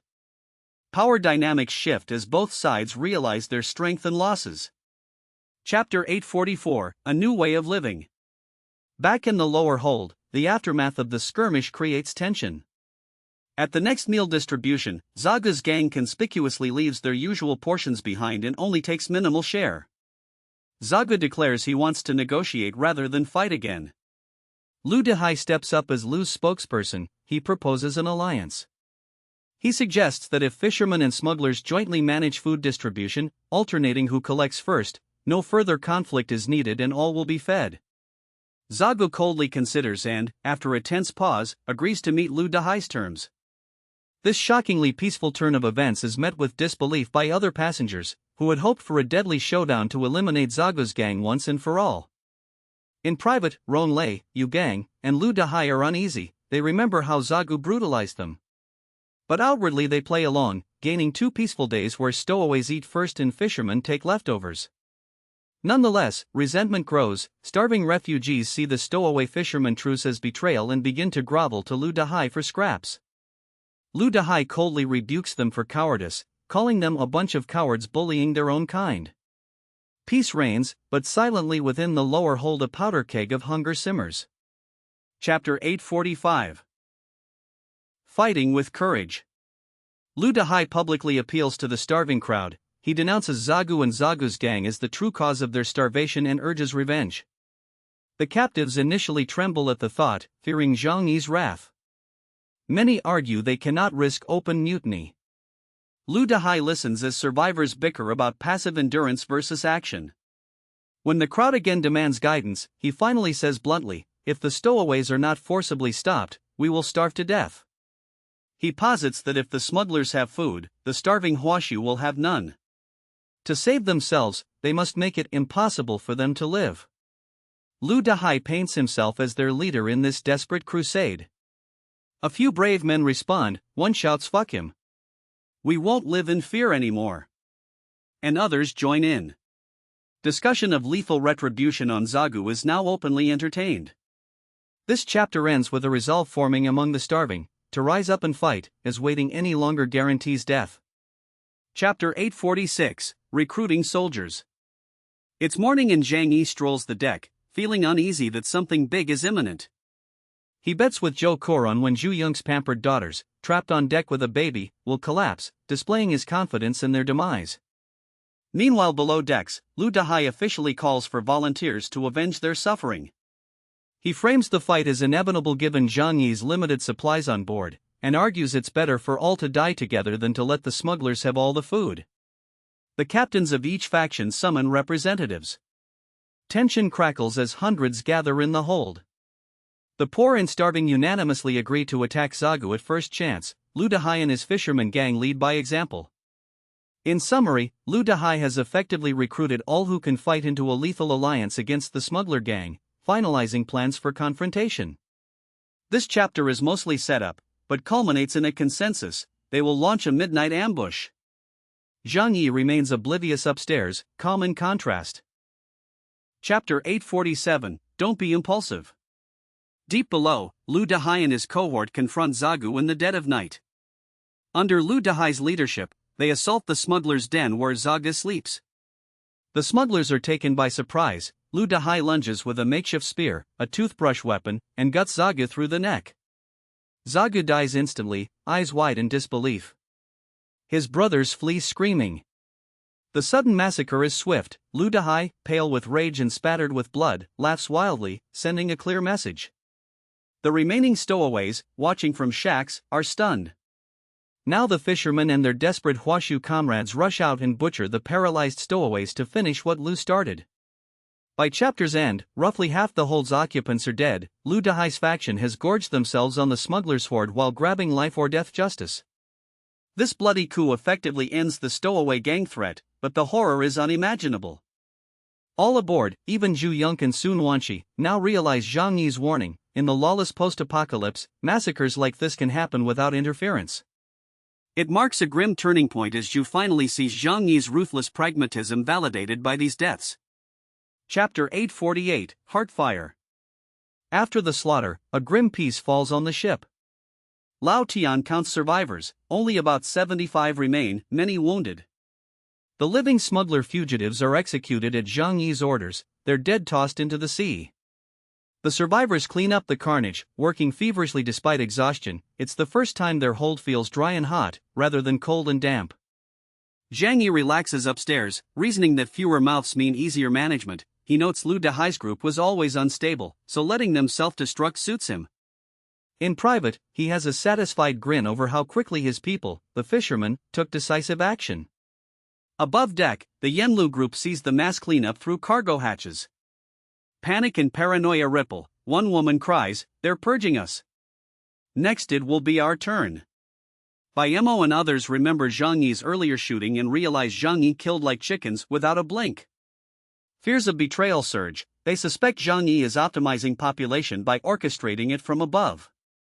This chapter fleshes out the aftermath. Obedient fishing survivors now get enough to eat, Zhu Yonk is traumatized, and Zhang Yi relishes the fear he has instilled, while the remaining refugees upstairs are beside themselves with dread. Chapter 849, Edge of Death. In the lower hold, the small group of survivors realizes the full horror of their situation. Lu Dahai seizes the moment. He berates the crowd for blaming him, explaining the massacres were driven by sheer hunger and stowaway thievery, not Zhang Yi's orders. But now, starving survivors nervously eye the amputated supply of the smugglers. In hushed tones, they debate what to do next. Some are ready to fight, others tremble at risking Zhang Yi's wrath or the seas. Sensing hesitation, Lu Dahai challenges them: if we want to live, we must make it impossible for them to live. Initially only a few men nod in grim resolve. Meanwhile, Zhang Yi and crew casually note the rebellion. Zhang Yi lounges above, confident. This chapter shifts the group's mindset fully toward revolt. The rescued refuse to remain meek. They have come to the edge of death and vow survival by any means. The actual final slaughter is recapped. Chapter 850, A Bet, Add 1. Dawn breaks. Upstairs, Zhang Yi strolls the deck with Zhou Kur. Unperturbed by the nocturnal carnage, he muses that the fin dragon, sea monster, attacked first and wonders about Zhu Young's pampered daughters on board. He even makes a lewd bet with Zhou Kur on how soon they'll collapse from exhaustion. Beneath Shang's full-rank party, an eerie calm, the Jinfeng sails steadily. Elsewhere, Zhu Yonk and Sun Wanshi, guilt-ridden after the previous scenes, desperately try to comfort Zhang Yi's haggard servant maids. Zhu frets over the starving, lower-cabined people. When Lao Tian reports massive deaths below, Zhang Yi shirks responsibility, cryptically telling Zhu to handle it as the one who brought them on board. Horrified, Zhu nearly faints. She realizes dozens died because of the conflict she indirectly caused. Zhang Yi coldly denies help, framing it as Zhu's problem for smuggling them. By chapter's end, Zhu Yonk is inconsolable, blaming herself, while Zhang and Zhou Kur observe complacently that Zhu must learn human cruelty firsthand. This chapter pivots from action to aftermath. Zhang Yi hands the fallout to Zhu, and her world crumbles. Chapter 851, Outbreak. After being ordered down, Zhu Yonk and Sun Wanshi finally witness the horror. Brave Zhu, urged by Zhang Yi, opens the locked hold door. Inside, scores of bodies, rivers of blood, and horrific carnage everywhere. Survivors, some still alive, half-naked and splattered in gore, shamelessly devour piles of rice and meat unconcerned by the death around them. The lower cabin, once cramped and dark, is macabrely brightened by feasting cannibals who have collapsed psychologically. Zhu Yonk wails in agony, overwhelmed by guilt at what she caused. Zhang Yi stands back, watching her break down. He lets her see that the worst idealist has ended up begging forgiveness, as hundreds murdered were her own people. In this cathartic scene, Zhu learns the true savagery of human nature. Even Sun Wanqi, while not fainting, is stunned into shocked silence. Zhang Yi wryly thinks Zhu must now learn a lesson about sentimentality. This chapter marks Zhu's psychological nadir. Zhang's experiment in cruelty is complete, and only by facing this bloodbath will Zhu give up her self-righteous naivety. Chapters 852 to 861. Chapter 852, Panic. The slaughter continues unabated for hours. Screams echo as survivors wield any weapon to kill each other, wooden bars, shards, even clothes strangling neighbors. The whole descends into chaos, blurred lines between killer and victim, cannibalism unabashed. The surviving Yanlu passengers upstairs hear the screams as if from hell. Che Haicheng urgently bangs on the hatch, shouting murder. Down there. A patrolling crewman peers into the monitor and nonchalantly observes. Two watchers in control realize it's a large fight among the stowaways. I told you they'd fight sooner or later. And amuse themselves watching the carnage, confident the rebellion will eventually die down. Zhang Yi, meanwhile, casually sips breakfast above, unconcerned. Panic grips the Yanlu group. Li Zongyu comforts Zhang Weiwei that Zhang Yi is not masterminding a mass purge but simply letting the starving fight among themselves.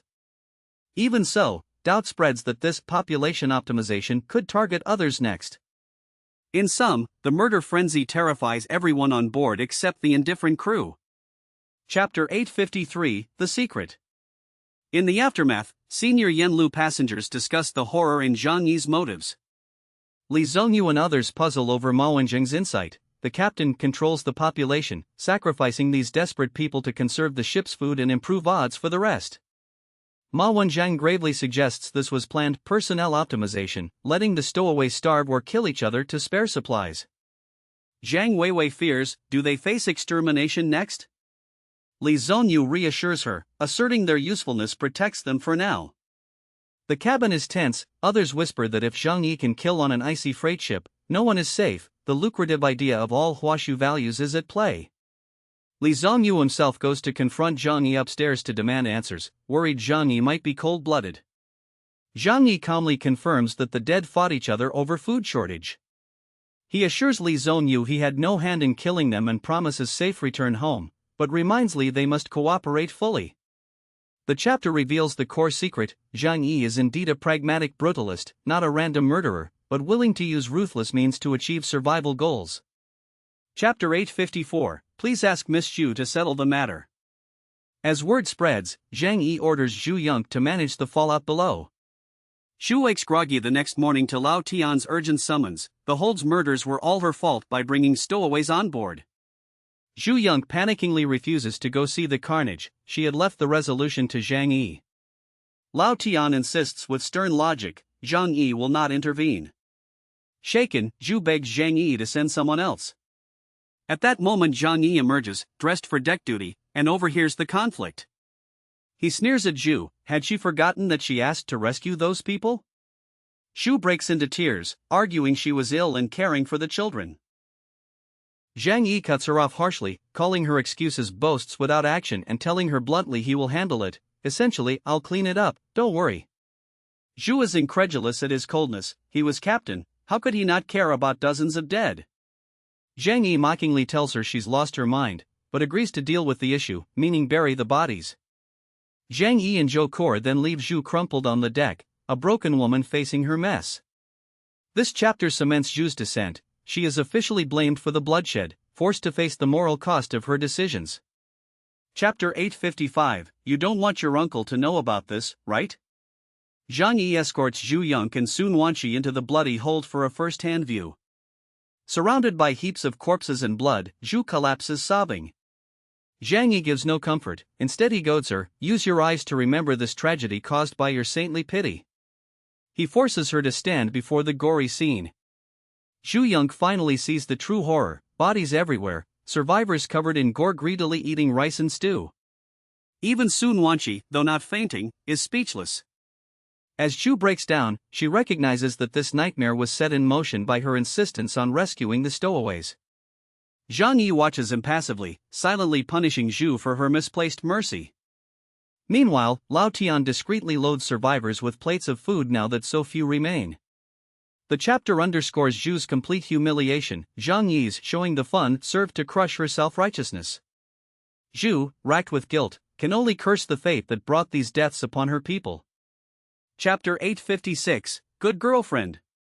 Back upstairs, Zhang Yi dismisses Zhu Yong from the hold. He will not interfere further. Zhu Yong is left in agonized breakdown, pleading don't kill them when Lao Tian suggests dragging the living survivors back to Tianhai. She's inconsolable at seeing firsthand the cruelty her actions caused. The seasoned survivors watch her cry with contempt. They see Zhu as a spoiled noble who brought ruin by her empty compassion. Even Lao Tian is exasperated by Zhu's sobbing. When she cannot decide what to do with the living survivors, he must once again ask Zhang Yi for instructions. Zhang Yi, overhearing her tears, notes ironically that Zhu is more fragile than expected. Zhou Kor and old Tian exchange jaded smiles. They've seen far worse sacrifices on Yanlu Island.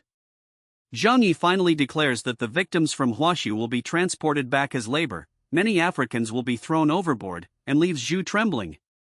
This chapter shows Zhu utterly broken. Even those indebted to her life clingers rebuke her weakness. Zhang Yi coldly confirms he'll spare only certain nationals. He privately gloats that Zhu has learned her lesson. She will never be so pious again. Chapter 857, Restless People, Ad 1. Lao Tian organizes the survivors on deck. Roughly 75 people are alive. 28 gravely injured. He orders the slightly wounded Huashu survivors to clean up the hold, bodies thrown to sea, as their labor punishment, and locks away the rest. The survivors are exhausted but relieved to no longer starve. In the middle cabins, the Yanlu group watches the cleanup in horror. Blood drips from below onto decks, sparking panic. Whispers echo, 70 or 80 people died. Will we be next? Imo trembles. As a foreigner he's convinced Zhang Yi will kill him. Xia Yunfan tries to conspire with Eisenman to reach Zhang Yi's kids, bloodline leverage, but Che Haicheng mocks him for suddenly caring about Huashu blood. As tensions escalate, Eisenman, usually aloof, urges focusing on survival. Despite panic, Che Haicheng forbids anyone from telling Zhang Yi of their distrust, fearing retribution. Late that night, the Yanlu group secretly meets. Che Haicheng and others vow to find a way to signal the distant Columbia Ocean Fleet for rescue. Unbeknownst to them, Zhang Yi anticipates no rebellion. He believes everyone is safe and fed under his rule. The chapter highlights the fragile calm above. Fear has taken root, and the Yanlu crew plans a desperate bid to escape before Zhang Yi can turn on them. Chapter 858, Suspicious. Through Eisenman's sleuthing, the Yanlu survivors piece together Zhang Yi's motive. Eisenman recalls Li Zhongyu once bragged about getting special powers from a Yellowstone on Yanlu Island. He theorizes, Zhang Yi's shipowners likely value Li Zhongyu's powers more than any refugee. The grim conclusion, apart from Li Zhongyu, none of them have any value, they'll be thrown into the sea once useless. This revelation terrifies everyone. They are trapped, thousands of miles from home, at the mercy of Zhang Yi's whims. Despair grips them. Imo freaks out that none of them will escape. Rudolph, the pickpocket, tries to banter, but Che and Xia threaten each other about informing. Eisenman points out a last hope. He can rig the ship's radio if they steal the captain's communicator. Only then might they contact the Columbian Ocean Fleet to save them. Others grumble that distress calls have been ignored before, but Eisenman insists this is different. Zhang Yi's eventual massacre of Huashu people is sure to interest their navy. Fearful and cornered, they now plot one final gamble: retrieve Zhang Yi's radio and call for help, hoping any chance is better than succumbing. Chapter 859, Question. Li Zhongyu, uneasy above deck, seeks out Zhang Yi to demand an explanation of the murders. He approaches respectfully. Zhang Yi gestures that it's nothing and trusts them to stay calm. Li Zhongyu says he supports Zhang Yi's overall plans, but wants details so he can reassure his people. Zhang Yi explains that the lower hold residents killed each other over food shortages. Li Zhongyu is relieved when Zhang Yi emphasizes he didn't order any mass killing or purge, only disciplined the uprising by letting it play out. Zhang Yi warns him not to spread rumors or panic. Li Zhongyu then notices a wounded man being carried out. He cries out for help, but the carriers mock him and he's tossed into the icy sea by indifferent workers. Witnessing this cowardly murder reinforces for Li Zhongyu that Zhang Yi's regime spares no life unless it serves a purpose. By chapter's end, Li is convinced Zhang Yi is awful but sincere, at least Zhang Yi isn't actively hunting them. He resolves to follow Zhang Yi's lead, for now, to avoid provoking further disaster. This chapter reconciles the Yanlu group's fears. Zhang Yi's cold logic is now understood, and Li Zhongyu passes the uneasy trust test, giving Zhang Yi a fragile loyalty order on board. Chapter 860, Rockflow Group Self-Rescue Plan. As night falls, the Yanlu survivors secretly assemble in their cabin to finalize an escape plan. Che Haicheng warns them to stay quiet, covering the door gap as they talk. He urges everyone to use their genius skills together to find a way off the gene phone. Eisenman, lurking quietly, waits to share his idea. Meanwhile, on deck Zhang Yi feels secure. With the lower hold cleaned and resources stabilizing, he believes everyone is content. He even reflects that Lu Dahai is not to be blamed, he let them fight it out. He thinks that the Yanlu survivors, now comfortable, have no cause for rebellion. Below decks, Zhu Yunque remains hysterical or catatonic. Zhang Yi notes that her weakness has been revealed and is pleased at her humiliation. Finally, Zhang Yi concludes they will soon reach Jiangnan safely. As a thunderstorm brews, Che Haicheng summarizes one of their own devil's plans. Eisenman has an idea to steal Zhang Yi's communicator and signal for rescue. The chapter closes with the group preparing to put that plan in motion, a sliver of hope amid Zhang Yi's complacency. The survivors steel themselves. The fight is between them and Zhang Yi now, and they must act or die. Chapter 861, Stealing the Communicator. In the dark of night, Che Haicheng outlines the risky plan. It relies on Kim Ki-mi, Che's wife, a former pop idol and object of desire for several crew. She will seduce the Jinfeng's cook, Xia Changming, a known philanderer, to stall him in his quarters. While the cook is occupied, Rudolph, the nimble thief, will slip in and steal Changming's radio transmitter. At first the group laughs at Che's sacrifice, but he admits he gains nothing but safety from it. The team divides roles. Kim Ki-mi will distract, Rudolph will snatch the device, Eisenman will then rewire it, and others keep watch. Che is confident Kim will outperform since she was once a war goddess. As they finish assigning tasks, a fierce storm hits. Outside, the Jinfeng pitches wildly in the sea.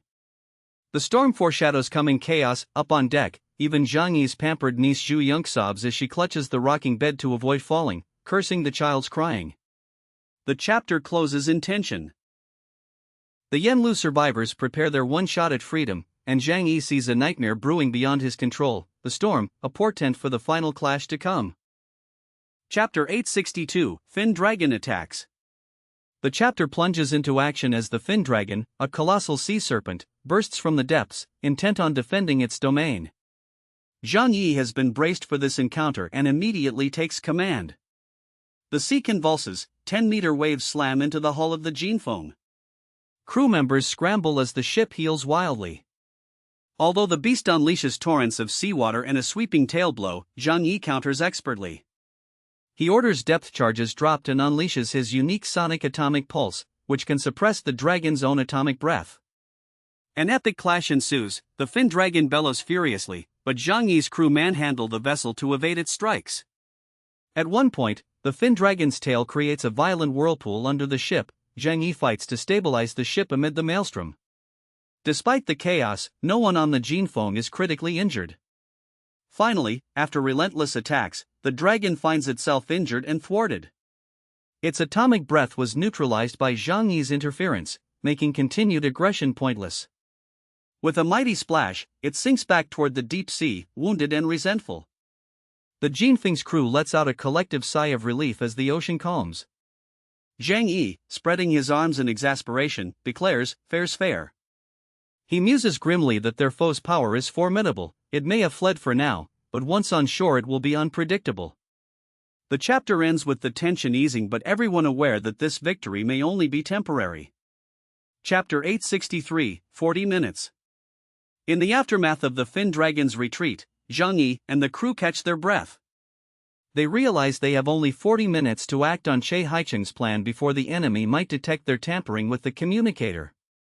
Zhang Yi reassures the frightened sailors that, despite the dragon's attack, the Jinfeng is seaworthy thanks to their quick countermeasures. He notes it is fortunate that the dragon chose to withdraw rather than continue its assault, a testament to the crew's defense. Inside a control cabin, Che Haicheng and Rudolph move swiftly. Che uses the confusion to pry open the enemy's communication locker. Rudolph keeps watch for any intruders.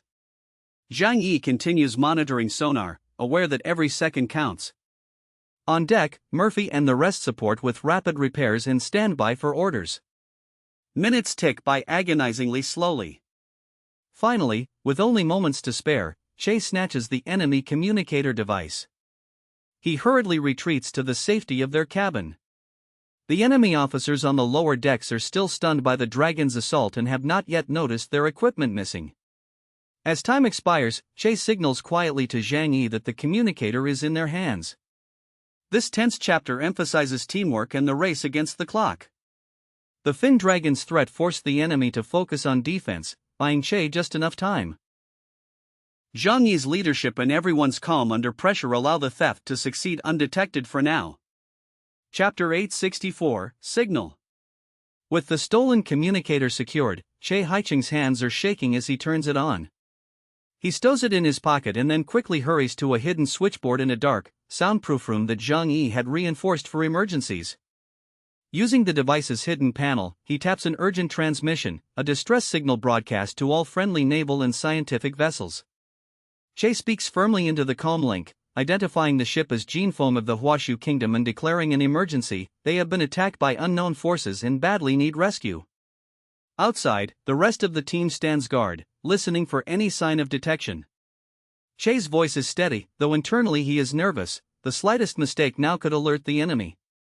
After sending the signal, he disables the device, collapsing it so there's no obvious clue the hardware was ever there, and returns it to Rudolph to swallow, effectively concealing it. Zhang Yi exhales, the message is sent and gone. Now all they can do is wait. The crew wonders who will answer. Zhang Yi reminds them that whether or not help arrives, they have done what they can. Che joins him on deck as the dawn light breaks, acknowledging that now fate is out of their hands. The chapter underscores the gravity of their gamble. They have signaled for outside aid, but at the risk of exposing themselves.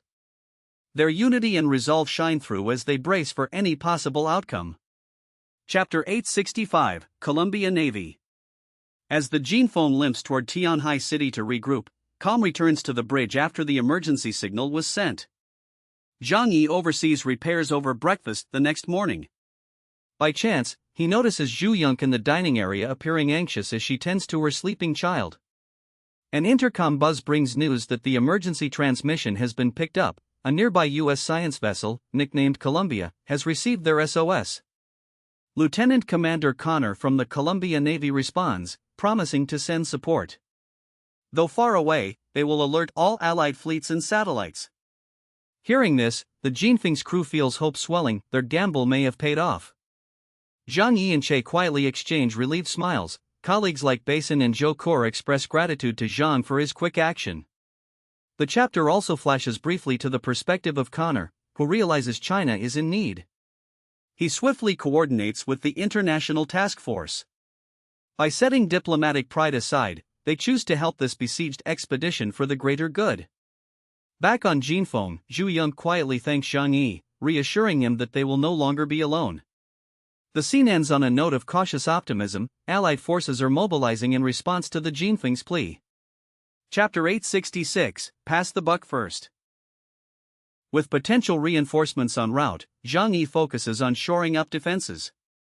Anticipating scrutiny once outside ships arrive, he decides on a pass-the-buck tactic. He will make it seem the Fin Dragon attack was provoked by something other than the Jinfeng's mission. He rehearses a cover story with his trusted officers. Meanwhile, Zhang guides Qin Jingwan to reinforce a secret safe room, a cabin hidden behind a movable panel, originally built as a pirate hideout, in case of infiltration. He temporarily sends aboard only selected crew to greet the foreign navy, while keeping critical team members off radar. As they approach Tianhai City waters, lower-ranking guards are briefed to appear as panicked victims if questioned. Zhang Yi himself readies combat gear and arranges supply stockpiles, all the while downplaying their actual data. He instructs subordinates to imply natural disaster or sea monsters as causes for any damage, deflecting blame. Later, a Columbia liaison boards the ship. Zhang Yi offers a swift tour showing superficial damage. Everyone maintains composure. Behind the scenes, Zhang silently watches for leakers. This chapter highlights Zhang's political savvy. he carefully orchestrates a narrative so any blame falls elsewhere, keeping the crew's true mission hidden until it's safe. Chapter 867, Prepare for Battle. After briefing the Colombian Navy officers under Zhang's practice story, the crew braces for anything.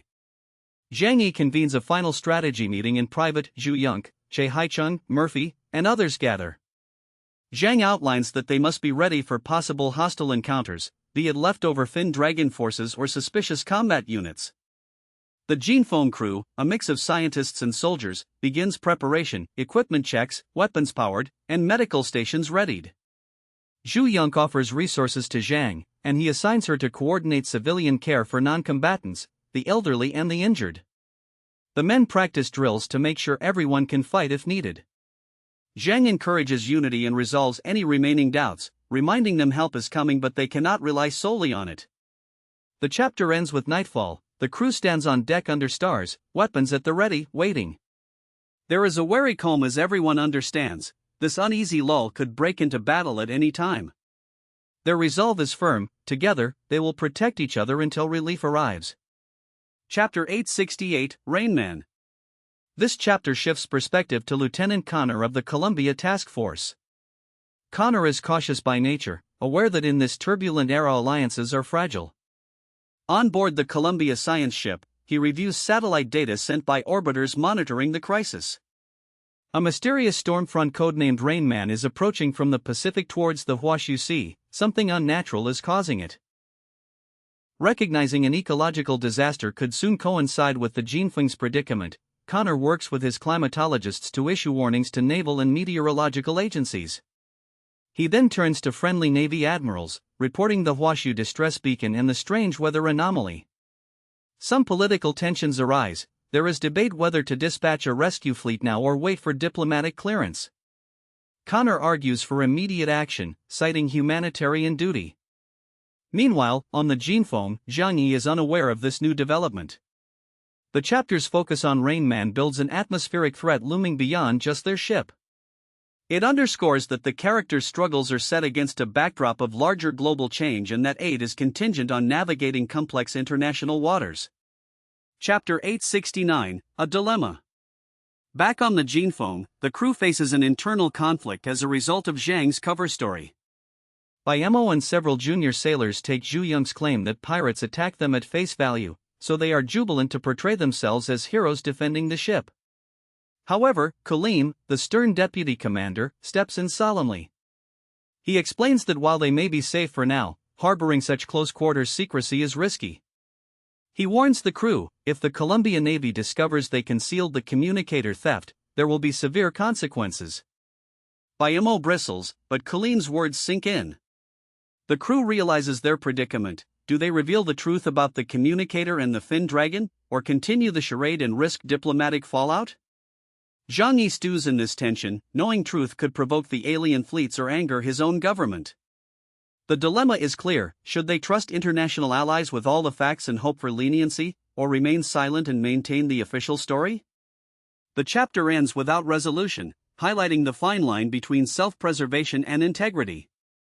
It places Zhang Yi and company at a crossroads, setting up the critical decision they must soon make. Perfect. I've retrieved the content for chapters 870 through 875 and will now begin preparing detailed summaries for each, clearly labeled by chapter number and title. I'll deliver the summaries shortly in batches, starting with chapter 870, Surrender. Let's get into it. Here is the first portion of your requested batch summaries for chapters 870 to 872 of the SS Arc. Chapter 870, Surrender. As tensions peak, Che Haicheng and his companions taunt Zhang Yi and the rest of the Jinfeng crew, flaunting their allegiance to the Colombian Navy. Despite Zhang Yi previously ensuring their survival and providing food, they show only contempt. Meanwhile, Barlat Kalim, a powerful figure known as Rain Man, disappears into the storm. Recognizing the dire situation, Zhang Yi feigns surrender to gain a tactical edge, requesting a meeting with a higher authority. His act stuns the crew, especially Zhu Yonk, who accuses him of betrayal.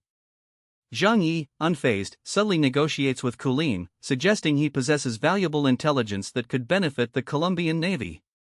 He insists on speaking directly to their superior, using this ruse to manipulate the situation while keeping his real intentions hidden. Meanwhile, Copernicus Captain Cryan Connor questions whether Zhang Yi is referencing the divine essence, hinting at a much larger game in motion. Chapter 871, I am the Jiangnan District Investigation Captain. The truth behind Zhang Yi's surrender is revealed in explosive fashion. Once aboard the Colombian cruiser Copernicus, Zhang Yi unleashes his full power. Using the Holy Judgment Sword enveloped in void flames, he annihilates Lieutenant Colonel Cryan Connor, an upper-class mutant with a 6,500-point ability index. The battle is brutal and swift. Connor is sliced vertically in two, and Zhang Yi begins dismantling the ship. His goal is strategic: destroy all communication systems to prevent alerts reaching the Colombian Ocean Fleet's command center on Ropefly Island. With void flames obliterating everything in his path, Zhang Yi's calculated destruction sends a powerful message.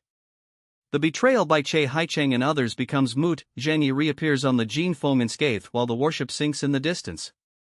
Witnessing this, even the most skeptical survivors now view him as a godlike figure. Che Haicheng and his cohort are dumbstruck, their expressions frozen in terror. Chapter 872, Lord of the Ocean. Zhang Yi's actions ripple across the ship. Lao Tian quickly obeys his command to shut down all lights and enter stealth mode, a dangerous but necessary move to evade further enemy detection. The Rockflow group, still unaware of Zhang Yi's capabilities, are stunned to witness the Colombian cruiser engulfed in flames before disappearing beneath the waves. Li Zhongyu and others struggle to process the sheer scale of Zhang Yi's power. Even Sun Wanqi, known for her impulsiveness, is rendered speechless. Meanwhile, Che Haicheng and his traitorous allies realize their fate is sealed. Once emboldened by external protection, they now quake in fear as Zhang Yi walks past them, indifferent. He contacts Zhou Ke to report the situation and inform Zhu Zhang, positioning for extraction and reinforcements. The crew begins to see Zhang Yi not just as a leader, but as an elemental force capable of commanding the battlefield like a god. Chapter 873, Escape into the Darkness. Zhang Yi intensifies preparations aboard the Gene Foam by enforcing a complete blackout. All communication devices, including radar and sonar, are deactivated to avoid detection by the Colombian Navy. Lao Tian expresses concerns about navigating without instruments across more than 9,000 kilometers of ocean, a journey that could take up to 6 months. However, Zhang Yi remains resolute, prioritizing stealth over speed. He directs the ship toward the South Pacific Islands with a plan in mind, confident that Zhu Zhang's support will be crucial. Despite the danger, Zhang Yi's composure reassures the crew. Meanwhile, his simmering fury at the traitors bubbles to the surface as Lao Tian inquires about their fate. The chapter closes with a chilling glimpse of Zhang Yi's unrestrained anger, signaling that harsh justice is near. Chapter 874, Chuangxiang. Zhang Yi orders a public inquisition of the traitors, including Kim Kimi and Che Haicheng. Under pressure, they turn on one another in a humiliating display of mutual betrayal. Zhang Yi interrogates them calmly, watching the chaos unfold as Che Haicheng is accused of coercion and Kim Kimi is exposed as a pawn. The bitter arguments and accusations lay bare the true character of the conspirators. Zhang Yi, displaying both decisiveness and cruelty, allows the punishments to proceed as symbolic justice. He uses this moment to strengthen morale and re-establish his authority among the survivors. Meanwhile, the survivors who had doubted him now express gratitude for having stayed loyal, realizing how close they came to sharing the traitor's fate. Chapter 875, John Cartier's. The executions of the traitors are carried out with brutal efficiency. Zhang Yi delegates the task to Xie Changming, whose skill with a knife suits the grim work. The punishments are savage, reminiscent of traditional torture methods, with bodies skewered and displayed to deter future dissent. Although many vomit or cry in horror, Zhang Yi remains emotionally distant, entrusting Zhou Ke to comfort the children. Once the justice is dispensed, Zhang Yi moves quickly to secure the ship. All devices capable of transmitting signals are confiscated, and military-grade jamming systems are activated. This reduces the Gene Foam to blind navigation but ensures they remain off Colombian radars. Meanwhile, at the Colombian Ocean Fleet base on Ropefly Island, a massive naval force waits. The chapter ends ominously as a strange explosion echoes across the sea, suggesting Zhang Yi's actions have not gone unnoticed. Here's the next batch of expanded chapter summaries for Global Freeze, covering chapters 876 to 880 of the SS Ark. Each summary is now more in-depth, in the 6 to 12 minute range for major chapters and 4 to 9 minutes for others, preserving the essence and details of the narrative. Chapter 876, Harnessing All Spirits at the Ropefly Island Naval Base, a sudden spectacle draws everyone's attention. A massive white wave, formed from fragments of sea ice and surging seawater, barrels toward the coast, accompanied by a deafening roar. Onlookers are stunned as the origin of the wave becomes clear. A colossal herd of mutated sea creatures, including titanic whales and deep-sea monsters, are charging toward the base.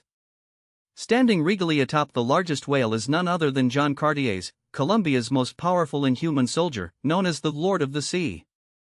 Dressed in a navy blue battle uniform and commanding the entire oceanic ecosystem beneath his feet, Cartier's makes a flamboyant entrance that evokes godlike awe. Soldiers cheer, and even the female personnel unabashedly wave their garments in admiration. This theatrical arrival not only highlights Cartier's supreme marine dominance but also sets the tone for the naval showdown brewing over the source of God. His strength symbolizes the terrifying might Colombia can bring to bear should tensions escalate. Chapter 877, The Pressure Mounts at Blizzard City, Political Gears Are Turning Rapidly. Xu Zhang finds himself under immense pressure from both the Jiangnan and Shengjing regions due to the international uproar over Zhang Yi's actions. Despite the threat of escalating conflict, Xu Zhang remains committed to protecting Zhang Yi, whom he sees as Jiangnan's greatest asset. Meanwhile, the looming presence of Colombia's fleet complicates diplomatic channels. In a crucial meeting with East China Sea military leader Li Guangxiao, Xu Zhang lays out his case, appealing to national unity.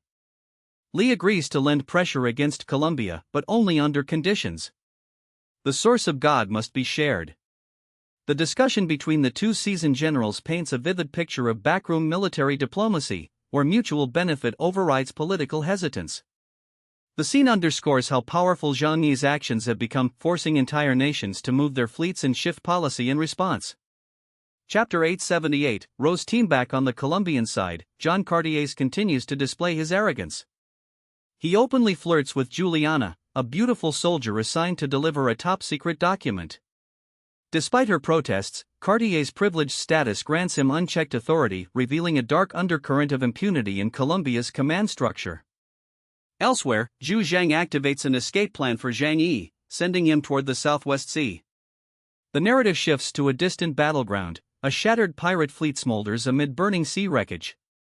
Here we meet Linghu Feishue, the Guanghan Ferry, leader of the elite Rose team, and a powerhouse in her own right. Her icy demeanor contrasts with Cartier's flamboyance. Torturing the pirate Bob for information on the Dragon King's lair, she demonstrates surgical precision and unyielding discipline. This chapter is critical in expanding the cast of high-level female Inhumans while revealing Colombia's larger pursuit of ancient power sources, hints that tie back to the source of God. Chapter 879, Regional Cooperation. The weight of Zhang Yi's earlier naval skirmish escalates into high-stakes geopolitics. Sinking a Colombian cruiser would, in any other era, provoke war. But the emergence of the source of God changes everything. Power now lies not just in weapons, but in controlling these supernatural assets.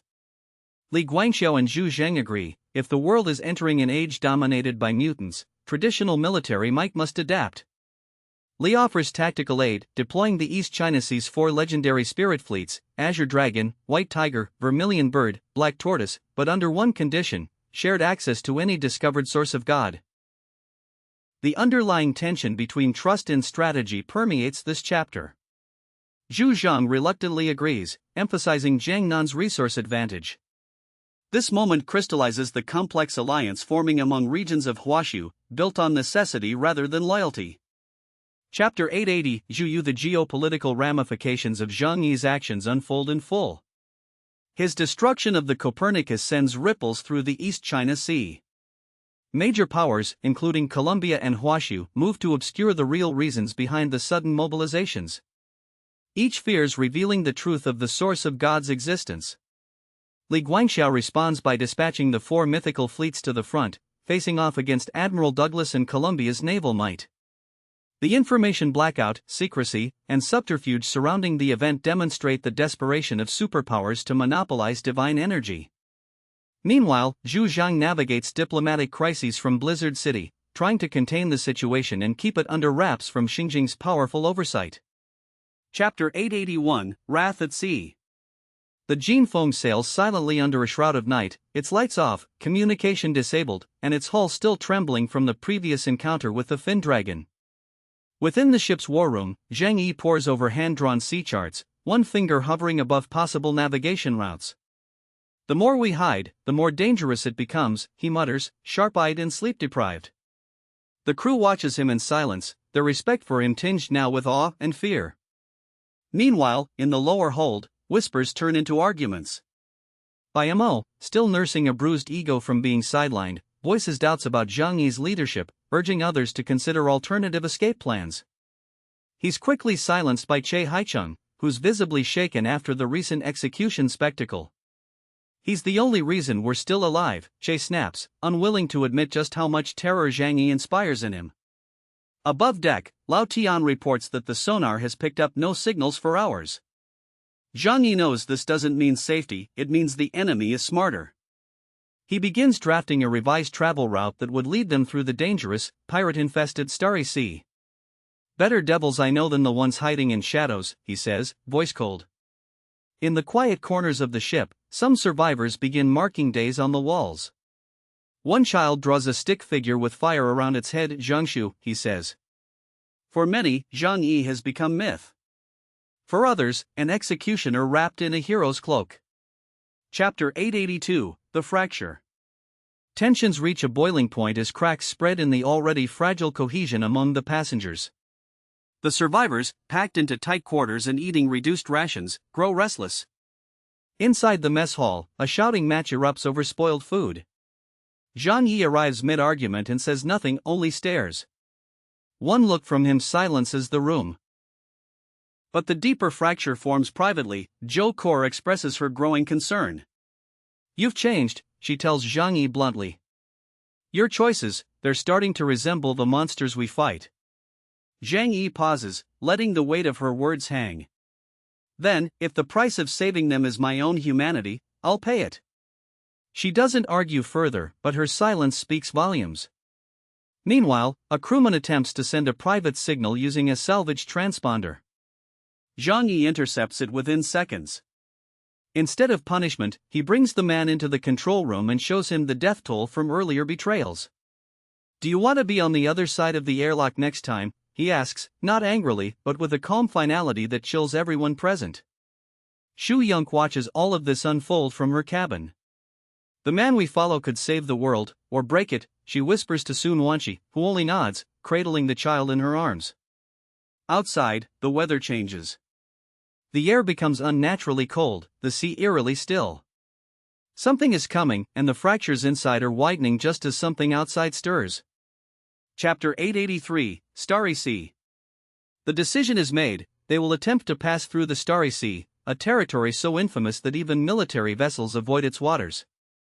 Known for its rampant pirate colonies and marine mutant nests, the area is less a rout and more a death wish. Zhang Yi lays the map out before the key crew. We don't have the firepower. But we do have silence, he says, tapping a narrow sea trench on the chart. Old Tian volunteers a risky idea, turn the Jinfeng into a ghost ship by powering down its main systems and gliding with tidal currents. The risk is tremendous, zero propulsion, zero comms, and complete vulnerability. Zhang Yi agrees, eyes never leaving the sea outside. If this ship is a tomb, I'll make it a moving one, he says.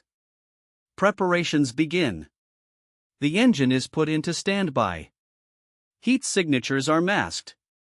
Survivors are ordered to lie flat for hours, even days. Children are sedated with mild tranquilizers to keep silence. The only sounds are breath, heartbeat, and the groan of hull against water. Through the haze, eerie shadows flicker. From the sonar, a whale song is heard wrong, distorted. Che Haicheng grips the side rail and whispers, "They're watching us." In that moment, even Zhang Yi feels something watching, not physically, but spiritually. A force older than the fin dragon. This is no sea, he thinks, staring into the abyss. It's a graveyard, waiting for us to lie still. Chapter 884, Depths. Hours blur into a full day of motionless drifting. The Jinfeng glides in total darkness under the haunted calm of the Starry Sea. Inside, Breath is held at every creak. Time becomes elastic, no one speaks. Only Zhang Yi moves about, checking seals, inspecting insulation, and watching everyone. A young boy wakes midnight and cries. Before his sob turns into a wail, Zhou Kor covers his mouth gently and sings a lullaby. It works, but not before the sound has traveled into the corridor. Within minutes, sonar picks up something trailing them, no engines, no radio. Just movement. Zhang Yi, now fully armored, ascends the upper deck alone. His breath clouds before him. He stares into the fog and mutters, "I hear you." Then the ship lurches. Something massive brushes against the hull. It doesn't strike, doesn't shake. Just brushes. Lao Tian activates emergency detection.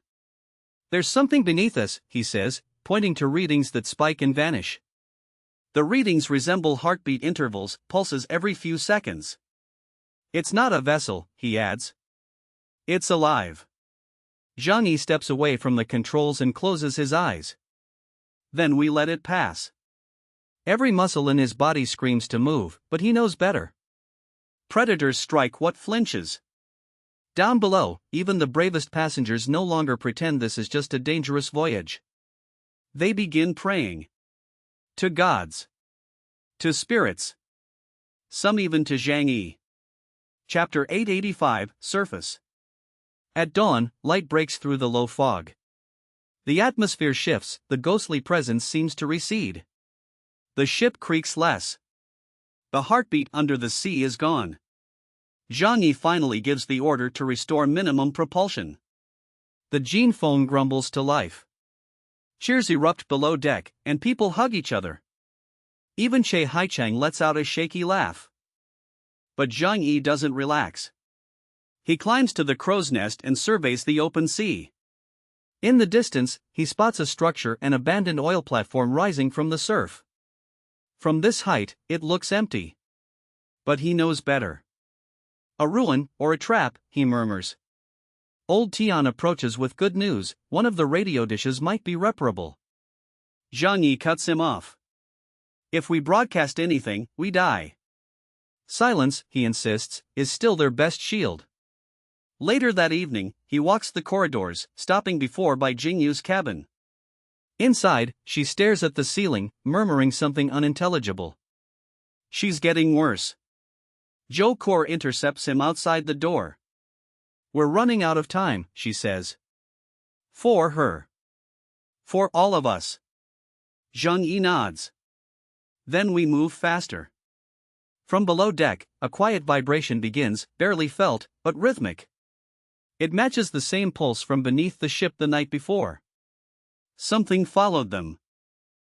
Chapter 886, The Dead Water Drifts.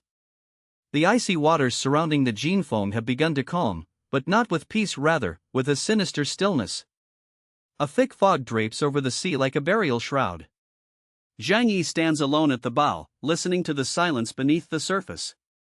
Every creak of the hull sounds like a scream swallowed by the sea. Zhou Kor approaches, her voice low. "She's getting worse," she says, referring to Bai Jingyu. "The parasitic infection seems dormant, but only just." She speaks in riddles, Kor adds. "Sometimes it's like she's not even in there anymore." Zhang Yi listens, unmoved. "We'll deal with it. When it's time," he replies. Below deck, fear gnaws at the survivors. One man tries to pry open a locked ration cabinet and is caught by Che Haicheng's squad. A scuffle breaks out. Zhang Yi arrives, but instead of a punishment, he offers food from his own supply. "Hunger isn't treason," he says, a rare flicker of compassion. But that night, the ship drifts past something unnatural, an overturned patrol vessel, half submerged, blackened by soot, its radar mast cracked. No signs of life, yet no signs of struggle either, just abandonment. Zhang Yi orders a salvage team. They find no bodies, only a sealed journal that ends mid-sentence, "It's inside." Zhang Yi reads the line, then burns the book. No ghosts. Just lessons. The next morning, the fog thickens. The water no longer smells like salt, but like metal. Chapter 887, Hollow Signal.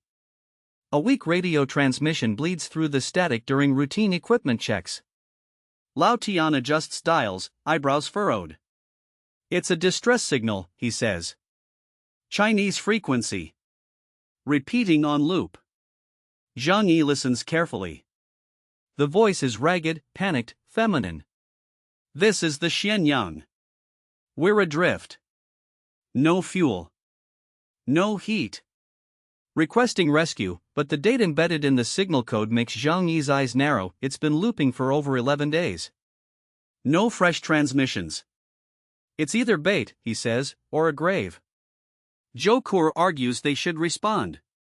If even one person is alive, then they'll wait, Zhang Yi cuts in. We're not gambling lives on ghosts. Still, he orders a slow approach under stealth protocol. As they near the Xuanyang's location, they spot the silhouette, a cargo ship, nearly identical in size, bobbing motionless. No lights. No movement. Just emptiness. Zhang Yi leads the boarding party. They find no one, only ransacked supplies, smeared blood trails, and claw marks on the inner walls. Whatever happened wasn't quick and wasn't clean. One crew member finds a tablet in the captain's quarters. A recorded log plays. They changed. From inside. I locked the hold. I had to. As Zhang Yi walks the bloodied bridge, he mutters, "It's a warning. Not a rescue." Before leaving, he sets explosive charges. The Xianyang vanishes beneath the waves in silence. Chapter 888, Dreams in Static. Back aboard the Gene phone, survivors begin to experience shared dreams. First, it's whispers, then faces, then drowning sensations. A young boy wakes screaming about black eyes in the wall. Another mutters words he never learned. The sea is talking. Zhou Kur theorizes a form of psychic interference, perhaps a mutant signal drifting in on radio waves. She suggests isolating the communications array and switching to analog tools. Zhang Yi agrees, but is visibly disturbed. This isn't just noise. It's presence. The infection in by Jingyu begins to evolve. Her vitals stabilize, but she speaks less and less. One night, she looks Zhang Yi in the eye and asks, "Do you believe in absolution?" Her voice is not her own. Zhang Yi leaves without answering. Meanwhile, crew members report momentary blackouts, seeing flashes of things that aren't there, hallways lined with seaweed, dripping walls, hands scratching from inside mirrors. Zhang Yi calls an emergency meeting. No one is to be alone. Period. You eat in groups, sleep in groups, walk in pairs. Sun Wanqi pushes back. This isn't normal, she pleads. We can't treat them like prisoners. Zhang Yi stares at her. They're not prisoners. They're passengers on a ghost ship. No one argues further. Chapter 889, The Whale Song Calls. Out on the sea, another anomaly surfaces. This time, literally. During sonar scanning, Lao Tian hears it, a song. Low. Melodic. Too structured to be natural. It's not random, he says, replaying the frequency. It's trying to say something. Zhang Yi listens, eyes closed. The tone, deep, warbling, triggers something. He remembers a story from earlier logs, about a Columbia mutant named John Cadels, known as the Lord of the Sea. Could this be a command signal? Suddenly, the ship's lower hull shudders. A large shadow swims beneath them. They barely catch a glimpse, a gray blue shape the length of a commercial jet, gliding beneath the keel. Then, it vanishes. Zhang Yi immediately orders the engines off. We drift, he commands. Let them think we're dead. That night, a crew member on watch screams and collapses. He had been writing something on a napkin, the same whale song frequency and notated pitch. His ears are bleeding. He heard it too long, Zhou Kur whispers. It got inside. Zhang Yi looks at the notes and folds them into his coat pocket. Next time we hear it, he says, we answer. The sea remains calm, but below, something circles. Chapter 890, Fragment. With power limited, food low, and morale fractured, Zhang Yi implements a final protocol, sealing the inner ring of the ship. If this thing spreads, he explains to his core team, I'll be the last line. No one else needs to die. Bai Jingyu remains under surveillance. Zhou Core injects her with a sedative to slow any possible psychic flare. But just before slipping under, Bai murmurs, he's here. That same night, another blackout strikes. This time across half the ship. Emergency lights flicker. Screams echo from the stern. Zhang Yi and his strike unit sprint there. They find a door jammed. From the other side, rapid, uneven breathing. When they force it open, they find the cruise chef huddled in a corner, shaking violently. It came out of her mouth, he whispers. Black, like ink. Zhang Yi stares at the floor. Trails of black liquid, dissipating like smoke, lead toward the ventilation shaft. Zhou Core confirms the infection has breached containment. Zhang Yi stands before his men. We burn it. Every vent, every wall. We hunt now. Behind his back, Bai Jingyu opens her eyes. And smiles. Chapter 891, Today is my birthday. The stillness of the early morning was shattered aboard the vessel with a bone-chilling revelation. Someone had died mysteriously in one of the middle cabins. Tension tightened in the air as crew members pored over surveillance footage. What they witnessed shook even the most hardened among them. At precisely 1:23 a.m., under the eerie glow of infrared night vision, Bai Jingyu, clad in white pajamas, was seen returning from the restroom. As she made her way down the corridor, her steps slowed, and something unseen seemed to tug violently at her neck. Her mouth stretched wide, grotesquely distorting her face, while her body convulsed with unnatural spasms. For several seconds, her figure writhed like that of a puppet controlled by some macabre force. Her eyes, once warm and human, turned cold, glassy, devoid of life. She walked into a cabin, one that would later become the scene of a grisly discovery.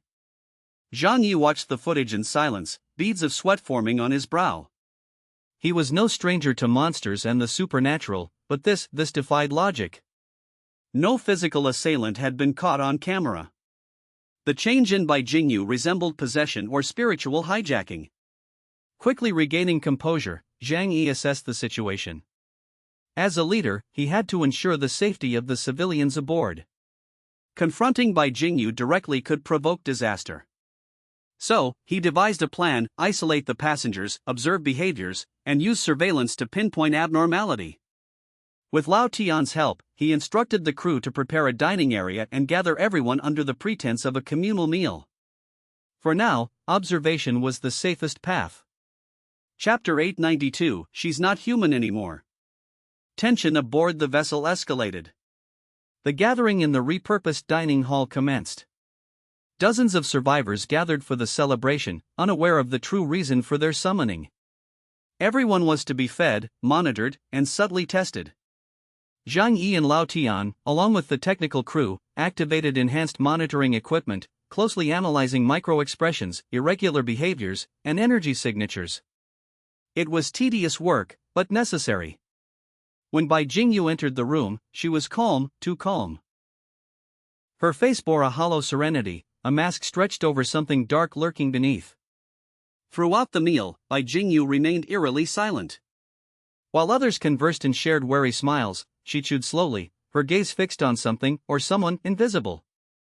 Zhang Yi took note of her subtle motions, fingers twitching out of rhythm, a barely perceptible hum under her breath, a moment where she mimicked someone else's gestures a few seconds too late. To test further, Zhang Yi deployed a faint pulse of his own mutant energy into the room. Most people ignored it or flinched unconsciously. Bai Jingyu, however, reacted not like a human but like a predator sensing a challenge. Her pupils contracted, and for a split second, her facade dropped. An expression of something ancient and hungry flashed across her face. Zhang Yi's suspicions were confirmed. Bai Jingyu wasn't herself anymore. Whatever force had taken hold of her wasn't simply a mutation, it was something parasitic, alien, and insidious. Chapter 893, A Hidden Predator. Night fell again, blanketing the sea in shadows. Within the lower decks of the ship, a sense of dread crept among the survivors. Rumors of ghosts and monsters spread like wildfire. Whispers about Bai Jingyu's vacant stare and cold demeanor began to circulate. Meanwhile, Zhang Yi convened a small tactical meeting with Lao Tian, Zhou Kor, and a few trustworthy warriors. He laid out a hypothesis: Bai Jingyu had been overtaken by an unknown parasitic entity, likely a new breed of mutant evolved to escape detection. Such an organism might be psychic in nature, capable of transmitting itself through spiritual channels or through weakened emotional states. The goal now was containment. Zhang Yi decided to isolate Bai Jingyu subtly, assigning guards to her quarters while pretending it was for her own safety. At the same time, he ordered all access to her cabin to be sealed during night hours. But containment was not enough. Zhang Yi knew the danger she represented was not limited to herself. If this entity could infect others, then it was only a matter of time before an outbreak would claim the entire vessel. Late that night, Zhang Yi visited her under the guise of conversation. He found her seated in meditation, her eyes open and unfocused. Their exchange was chilling. She answered in riddles, twisted truths, and lines that didn't sound like her own. Zhang Yi left more convinced than ever Bai Jingyu had become a vessel. Chapter 894, Lord of the Ocean, Hunting. Elsewhere on the treacherous seas, a new threat stirred. John Cadels, known as the Lord of the Sea, commander of the Columbia Ocean Fleet, had taken to the waters. With cold efficiency, he scoured the fog-drenched waters on the back of a colossal sea beast, a top delta-level mutant whale. His target, Zhang Yi. Cadel stood tall in his sea-blue battlesuit, radiating power and discipline. Behind him, dozens of warships trailed in formation, their sonar arrays searching for anomalies in the ice. While most of the Columbia fleet had been rerouted to engage the Huashu Kingdom's navy, Cadels had volunteered for this solo mission. For him, it wasn't just duty, it was a matter of pride. Zhang Yi's audacity, his unpredictable movements, had to be crushed. Cadel's ability, Lord of the Sea, allowed him to command marine mutants as if they were extensions of his will. He deployed scouts into the depths, ordering monstrous sea creatures to sniff out traces of Zhang Yi's spiritual energy, biosignature, or heat trail. Unbeknownst to him, Zhang Yi had already rerouted their path far from their original trajectory. But Cadels was patient. He would scour every wave, every island, every ripple until he cornered his prey. Chapter 895, The Ghost in the Hall. Back aboard Zhang Yi's ship, the situation was deteriorating. Another death occurred. This time, one of the guards stationed outside Bai Jingyu's room was found collapsed, his body drained of fluids, his face locked in a silent scream. No wounds. No signs of a struggle. Just a husk. Zhang Yi no longer had time for half measures. He devised a psychological trap. A decoy cabin was prepared identical to Bai Jingyu's. Surveillance teams monitored it round the clock. Then, using his own mutant powers, Zhang Yi released a trace energy lure designed to provoke the parasitic force into revealing itself. The hope was to lure the entity out of Bai Jingyu, or at least expose its behavior patterns. But that night, something else happened. Several crew members began sleepwalking.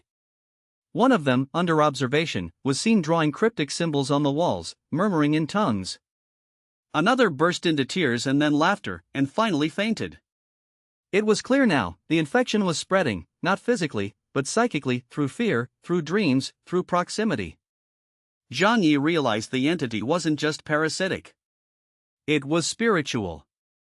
A sentient, hive-minded consciousness that fed off despair and subconscious suggestion. And worse, it had already begun to root itself in the minds of others. Time was running out.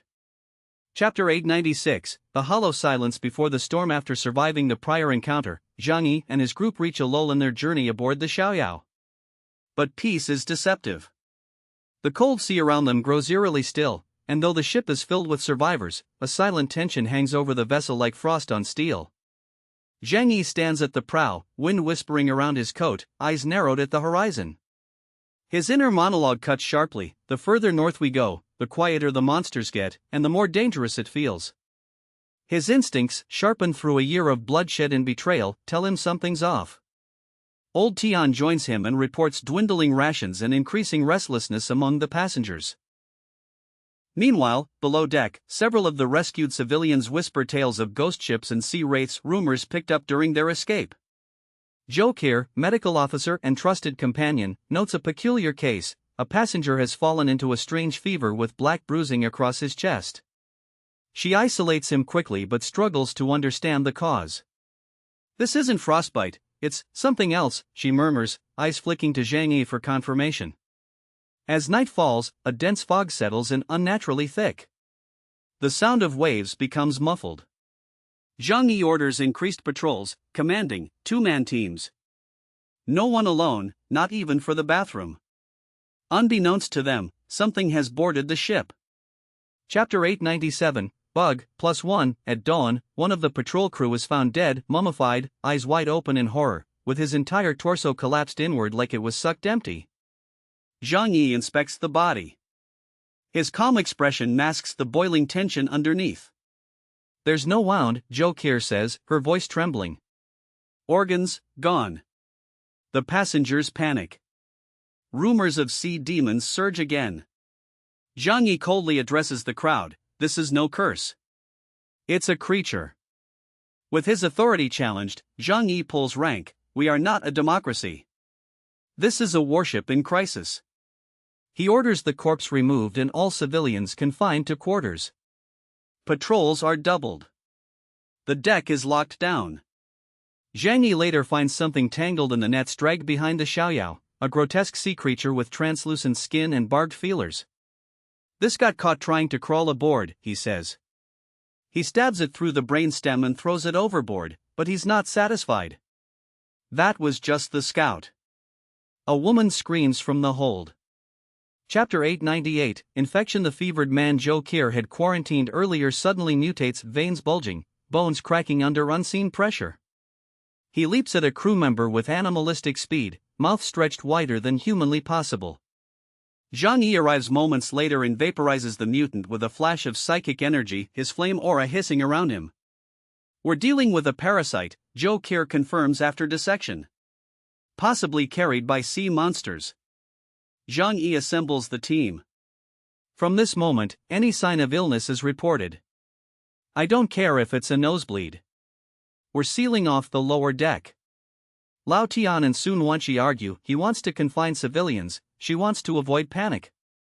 But Zhang Yi interrupts with characteristic finality, "This is not a negotiation." Still, cracks begin to show. Tensions among survivors rise. A young woman accuses a man of hiding a fever. He swears he's fine, but when dragged out, his arms are spotted with green bruising. Screams follow. At night, Zhang Yi dreams of the deep, a vision of the ocean floor lined with rotting cities, and a creature waiting. Chapter 917, Scales of Vengeance. The storm begins to subside, but the psychological weight of the confrontation with Cadels hangs heavy over the gene foam. Its decks are battered, starboard plating buckled inward from the spatial collapse pulse. Inside the control room, the air smells of ozone and fried circuitry. Zhang Yi stands over the central console, fingers twitching faintly. He's drained, but focused. Core, still bandaging a minor burn on her arm, reports, "Main resonance array is offline. We can't use large-scale spatial techniques again for at least 12 hours. That leaves the crew dangerously exposed." Old Tian brings up deep-sea scan logs from the moment of collapse. Hidden beneath layers of static is a faint echo, a buried signal. Something survived the Leviathan's destruction. Zhang Yi processes the data in silence. Then, softly, "That thing was an extension. Not the source." Down in medical, Ai Jingyu is monitored under psychic shielding. Even sedated, she mumbles fragments of Cadel's voice. "The tide must turn," she whispers, "bones for scale, soul for wave." Fatty Shui proposes retreat. "We got her back. Why not go north, regroup?" Zhang Yi shakes his head. "The thing that touched her is still out there. If we run now, it follows." A new plan begins to take form.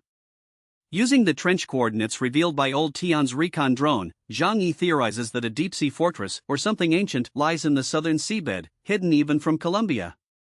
Before they descend, Zhang Yi assembles the crew. "This is no longer a rescue op," he says. "This is us knocking on the door of whatever gods the ocean still keeps." They begin descent prep. Below them, darkness without end. Chapter 918, The Bones of the Sea. Descending into the oceanic trench is a journey through history's graveyard. The ship creaks and groans as pressure increases with every kilometer. The trench, once charted during the Old World oil wars, was declared unnavigable, but Zhang Yi's reinforced spatial armor around the hull allows the Jinfeng to press on. Spotlights sweep across wrecks long forgotten, sunken carriers, rusted merchant ships, and even skeletal remains of mutated whales. The deeper they go, the quieter the world becomes. "We're below sonar net," old Tian mutters. "Even the world's navies won't find us here." Zhou Kor mans the biosensors. She notes a disturbing pattern: the deeper they go, the more pronounced the psychic field interference becomes. It's not just pressure. It's resonance coming from below. They reach 7,000 meters. The final drone deploys, codenamed Hades. It feeds back visuals: a city. No, a fortress. Built of black stone and alloy, with towering coral spires and spiral markings etched into the walls. The architecture is not human. Nor entirely alien. It's something in between, it's something old. Zhang Yi narrows his eyes. This isn't Columbia tech. The fortress pulses. One heartbeat. Then two. Bai Jingyu awakens in containment. Eyes blank. She mutters, "He's not the king." Kor races to Zhang Yi. "If Cadels isn't the king, who is?" Zhang Yi's response is soft. "Then we've just entered someone else's domain." Chapter 919, Awakened Eyes. At the ocean floor, the Jinfeng activates terrain thrusters and stabilizers, locking its position just outside the structure's entry gate. The trench is filled with swirling sediment and bone fragments suspended in brine. No light reaches here naturally. Everything is cast in blue and violet hues from artificial LEDs. Zhang Yi leads the recon team, himself, Fatty Shui, Che Haicheng, and Hua Hua. All are equipped with pressurized suits and neural inhibitors. As they enter the outer ring of the structure, every step feels like treading across memories. The metal beneath their feet hums, not mechanically, but like a chant held in stillness. Che Haicheng reports a strange phenomenon: none of their compasses work. Gravity feels shifted. "It's like the walls are folding around us," he mutters. Zhang Yi senses it too. His spatial pulse doesn't bounce cleanly. It absorbs, like the building is alive. Inside a great chamber, they find murals etched images of beings wrapped in water and shadow, offering what look like soul fragments to a massive serpent figure. Beneath it, symbols in a long-forgotten language. Then, something moves. Not a beast. An eye. A single, massive eye embedded in the far wall opens slowly. It's organic, pupil-less, and glowing red. Fatty Shui stumbles backward. "That thing's alive," he shouts. But Zhang Yi steps closer. He doesn't draw his weapon. He studies the eye, and something studies back. Then a word is spoken, not aloud, but in the minds of everyone present. "Zhang Yi." And the eye closes. Chapter 920, Xuanwu. The team regroups aboard the Jinfeng, rattled. Zhang Yi wastes no time. "That thing called my name. This place isn't just shelter, it's watching."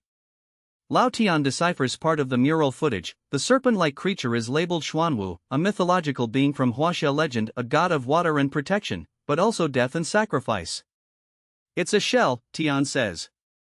"This place, it might be a tomb." Zhou Kor analyzes Bai Jingyu's brainwaves and discovers a frequency matching the mural's carvings. The parasite inside her isn't random, it was cultivated. A vessel not for Cadels, but for something older.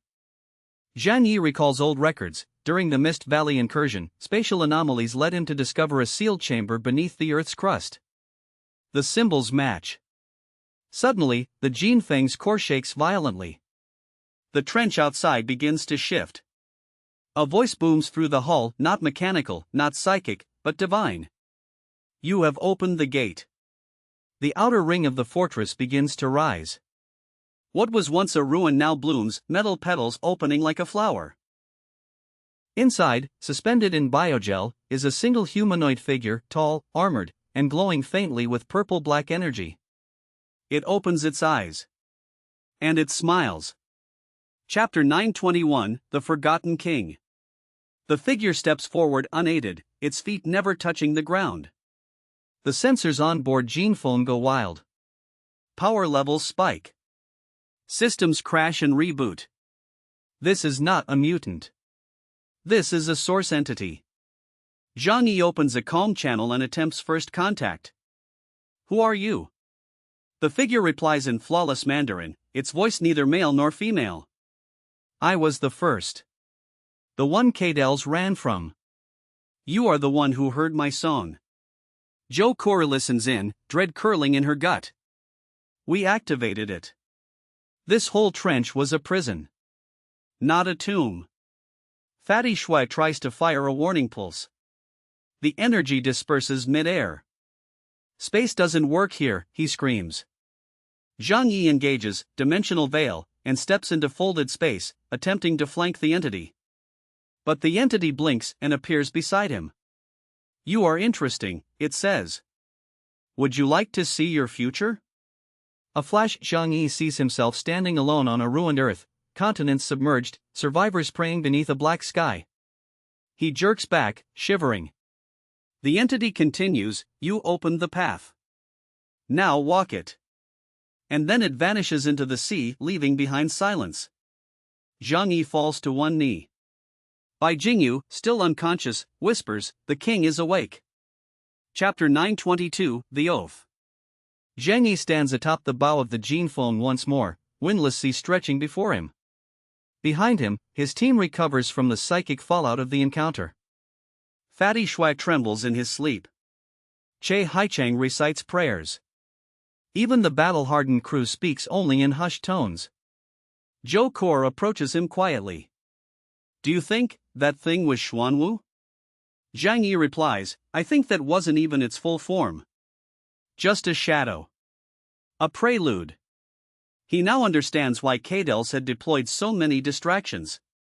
The warlord was not trying to dominate the sea, he was trying to contain what slept beneath it.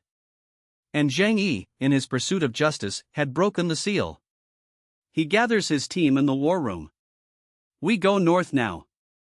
Warn Huaxia. We faced Cadels thinking he was the storm. He was only the tide. The wave is still coming. Old Tian confirms new encrypted Columbia transmissions, panic chatter. Ships have vanished in the South Atlantic. Black waves. Eye-shaped craters in the sea. Zhang Yi draws a red line across the map. We make landfall here. Then we prepare. Core nods. For war? Zhang Yi, for gods. Chapter 923, He is so scary. Zhang Yi arrived at the Donghai Region Reception Center and calmly posed as an ordinary guest. He played the part of a relaxed traveler, confident that the East China Sea intelligence would not harm him. After a sumptuous breakfast of freshly caught seafood, he ate with ease, grilling squid and holding lobster without any sign of nervousness. Soon, two top interrogators, Li Hongyu and Chen Liang, entered the room with professional smiles. Li Hongyu greeted him politely, asking, Captain Chaos, are you satisfied with your meal? Zhang Yi, with a grin and a mouthful of food, replied casually, not bad. The seafood here is fresh, better than in Tianhai City. Chen Liang leaned forward with a diplomatic tone, we have some information we would like to discuss with you. We hope you will cooperate. But before he could continue, Zhang Yi interrupted calmly, I know what you want to ask. Since you are after the source of God, I will tell you everything. He took a deep breath and said evenly, the source of God was found in a place called Fog Valley on Star Island. The interrogators froze. Li Hongyu and Chen Liang exchanged astonished looks. Not a flicker of deceit had crossed Zhang Yi's face as he spoke. They had expected stubborn resistance, but Zhang Yi was answering as if he truly meant it. Through the surveillance screen, Intelligence Minister Liang Ximiao watched them strain. His forehead broke into a cold sweat. He is the toughest opponent I have ever encountered. Even the micro-expression experts were baffled. One whispered, his expression was flawless. I saw no sign of lying. A young analyst named Xiao Lu quietly piped up, Could it be that what he said is true? Silence fell over the control room as all eyes turned to Xiao Lu. Liang Ximiao shot her a sharp look. Xiao Lu, now is not the time for jokes, he scolded. We are facing someone extremely skilled who can fool others. He reminded everyone that extracting the truth about the source of God was an S-level mission of the highest importance. Xiao Lu's face went pale at the reprimand, realizing her slip had been gravely inappropriate. Liang Ximiao refocused the room. He instructed Li Hongyu and Chen Liang to press Zhang Yi again for answers. The two interrogators took a deep breath and started their questioning anew, deploying every tactic they knew, rephrasing questions, using psychological techniques, even subtle threats. All the while, Zhang Yi remained outwardly unflustered. He silently took mental notes of their confusion, knowing his bluff was working perfectly. 1 hour later, the door finally opened. Li Hongyu and Chen Liang stepped out looking pale and exhausted. Chen Liang sank to the ground. Every interrogation technique I have learned is useless against him, he groaned. Li Hongyu slumped against the wall, eyes tired. He answered every question perfectly, without any flaw, she said quietly. Liang Ximiao massaged his temples behind the glass. He anticipated everything we did, Chen Liang admitted with resignation. Li Hongyu shook her head. For a man like that, maybe we should have handled this differently, she murmured. Back in his room, Zhang Yi leaned back in his chair with a flicker of triumph in his eyes. He had successfully fooled Donghai intelligence by telling them exactly what they wanted to hear. Inside, he allowed himself a small smile. The countless questions they asked only confirmed his false story. The first confrontation with Donghai's operatives ended with Zhang Yi still free of any consequences, and the East China Sea interrogators left baffled and defeated. Zhang Yi silently resolved that he had bought time, and he would repay this humiliation many times over when the opportunity arose. Chapter 924, Truth Serum. Zhang Yi's calm confession had stunned the Donghai intelligence community. The officers could hardly believe such an honest answer from the infamous Jiangnan captain. They immediately convened an emergency meeting. In the command hall, Li Guangxiao sat with Chief of Staff Chu Liangxiao, Minister Liang Ximiao, and Operations Minister Li Tianyang. The news was grim. Jiangnan's commander, Zhu Zhang, was demanding the immediate return of Team Rose and Zhang Yi. Li Guangxiao addressed the officers firmly. We are allies with the Jiangnan region, but we must also get the truth about the source of God, he said. Xu Zhang has asked for our people back. We cannot break relations with Jiangnan, but we must not let this opportunity slip away. Liang Ximiao added quietly, Chaos already told us it is on Star Island, but we have no way to confirm if he was lying. Li Guangxiao tapped the table thoughtfully. If the source of God is really on Star Island, we can't reach it now because of the Colombian naval blockade. This is very difficult. We have 3 days to verify the location. If we find nothing, we may have to send them back. Other districts are watching, we can't afford a diplomatic failure. Xu Liangxiao nodded in agreement. Be careful not to strain our alliance with Jiangnan. At the same time, we must uncover the truth somehow. Liang Ximiao sighed. We cannot use torture on our allies. We need another way to make Zhang Yi tell the truth. Just then, Xu Liangxiao said with a small smile, I might have a way. Come with me. Moments later, while Liang Ximiao looked on anxiously, Operations Minister Li Tianyang strode in with several soldiers and a glass of water. It was the 3rd day of Zhang Yi's captivity. By now he was restless from days of routine questions and isolation. When the door burst open, he became alert. Li Tianyang advanced with a confident grin and placed the glass of water in front of Zhang Yi without a word. Zhang Yi frowned suspiciously. He could smell a chemical odor. What is this? He demanded. Poison? Li Tianyang chuckled and leaned in close. Poison you? No. If you died, you'd be useless to us. This water has no toxin. He tapped the glass and said in a low voice, it has one purpose, to make you tell the truth. We know you've been holding back. Drink it and answer my questions honestly. If you refuse, I will have to use methods you absolutely will not like. Cornered, Zhang Yi studied the glass warily.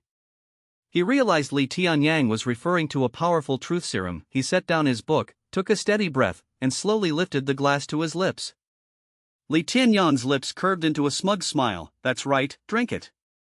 Zhang Yi drank the water at a measured pace while Li Tianyang watched. Within moments, Zhang Yi's eyelids began to droop and his body felt heavy. He blinked slowly, struggling to stay conscious as the drug took effect. Li Tianyang bent over him. Good, he said quietly. Now answer me, where is the source of God hidden? Zhang Yi fought to keep focus. The truth serum was pulling at his mind, and pain flickered across his face as he resisted. Finally, his voice came out slurred. It's somewhere between Marley and Star Island, he managed. Li Tianyang's eyes gleamed. So it is in the sea between Marley and Star Island, he pressed to Zhang Yi, battling the drug's influence, could only mumble, yes, in the sea. Li Tianyang's face twisted with contempt. Then why did you tell us Fog Valley? He demanded. Zhang Yi's expression contorted in pain as he forced out the lie. Fog Valley is very dangerous.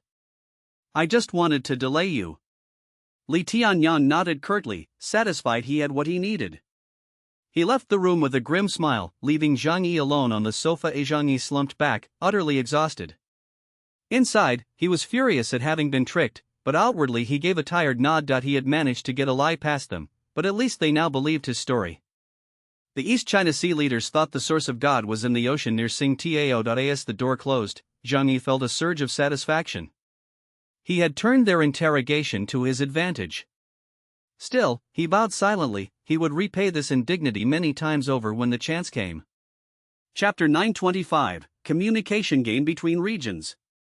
Li Tianyang hurried back to the command center to report, feeling triumphant.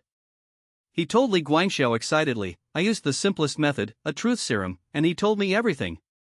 Liang Ximiao's face turned grim. Li Tianyang, are you crazy? He hissed. That was Captain Chaos of Jiangnan's investigation team. Do you realize what this means? He continued, he has core knowledge of our allies' secrets. Giving him truth serum is like snooping on Jiangnan's darkest intel. Li Tianyang waved off the concern. Don't worry. We have the strength now, and Jiangnan needs our support. Even if they object, they can't claim the source of God alone if we hold the information. Chu Liangxiao stepped forward calmly. Even if we do nothing, do you really believe Jiangnan could reach the source of God by themselves? He asked Li Tianyang. Liang Ximiao was left speechless, realizing Chu had a point. Moments later, a breathless investigator rushed in with new news. Sir, we have confirmed that among the survivors with chaos, one named Li Zongyu is the discoverer of the source of God, he reported. And the location he gave is exactly the same as the one Captain Chaos provided. Liang Ximiao frowned, then relaxed slightly. So Chaos's deception was well prepared. He planned this bluff in advance, he said. At least it means the information is consistent. Send this report to the commander. Li Guangxiao received multiple intelligence updates, including 2 confirming Xingdao, as the location. He leaned back and addressed his officers, all evidence now points to the sea between Tsingtao and Marley. We should assume our prisoner was telling the truth. He frowned deeply. This is troubling. Marley is very close to Colombia now, and Tsingtao is a tiny nation with few people. Even if the source of God is there, bypassing the Colombian Navy to get to that sea area will be extremely difficult.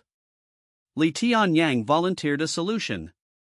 We could send an elite force by nuclear submarine to that region to investigate. The source of God must have an obvious signature, since it was discovered by a normal person. Chu Liangxiao warned against haste. If we move forces, our intentions might be exposed. We have to be extremely careful. Also, if the rest of the world learns we're heading toward Tsingtao, we could face not just Colombia's navy but possibly a coalition of enemies forming a blockade. He continued, we also know that the Jiangnan region has learned of the source of God. We would have the initiative, but we shouldn't act selfishly. If we keep everything to ourselves and ignore Jiangnan's interests, our alliance could suffer. Li Tianyang sneered at Chu's caution. Why should we worry about our allies? Even brothers have to settle accounts clearly. Even in a family, there is hierarchy, he snapped, bristling with confidence. Liang Ximiao exhaled. The confirmation from Li Zongyu meant Zhang Yi's story might be true.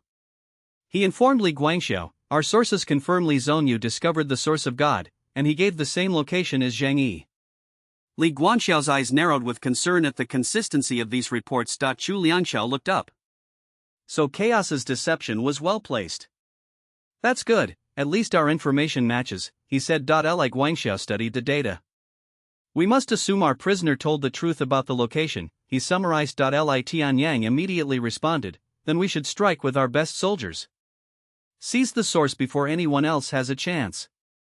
But Chu Liangshao cautioned him sternly, if we send forces, we must be extremely careful. The moment our forces are spotted, multiple enemies could converge. We can't act recklessly. A tense silence fell as they weighed the risks. Finally, Li Tianyang broke in, fine, we will proceed carefully. And if the Jiangnan district insists on being involved, they will have to accept whatever terms we set afterward. Liang Ximiao added quietly, we don't have to attack them, but we shouldn't appear weak either. Li Tianyang sneered, waving off any doubt. Don't worry.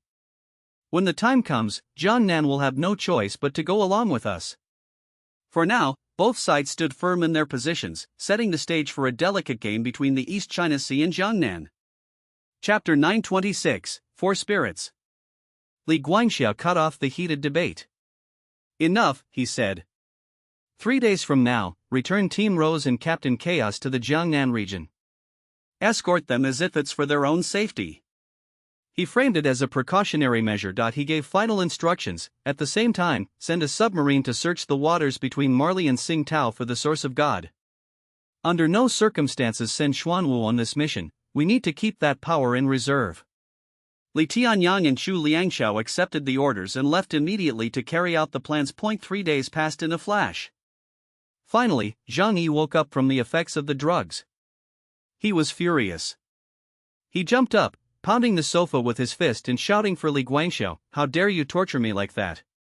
This is absolutely shameless. Is this how a district should treat its allies? He roared. The guards walked by without listening. The intelligence officers exchanged embarrassed glances. Normally someone who tortured a soldier like that would be court-martialed, but these were desperate times and rules had been bent. Zhang Yi spent the next few days in a brooding silence. No one questioned him further, they simply provided food, clothing, and materials for him. He was left alone to stew in his rage and plan quietly. On the appointed day, Chief of Staff Chu Liangshao arrived at Zhang Yi's room and opened the door. Captain Chaos, have you been resting well? Chu asked with a friendly smile. Zhang Yi glared silently and said nothing. Chu continued cheerily, we're here to take you back. Please get ready, our special train will depart soon. Zhang Yi rose and followed him wordlessly. At the station, Ling Hu Feishuet and the other members of Team Rose were waiting.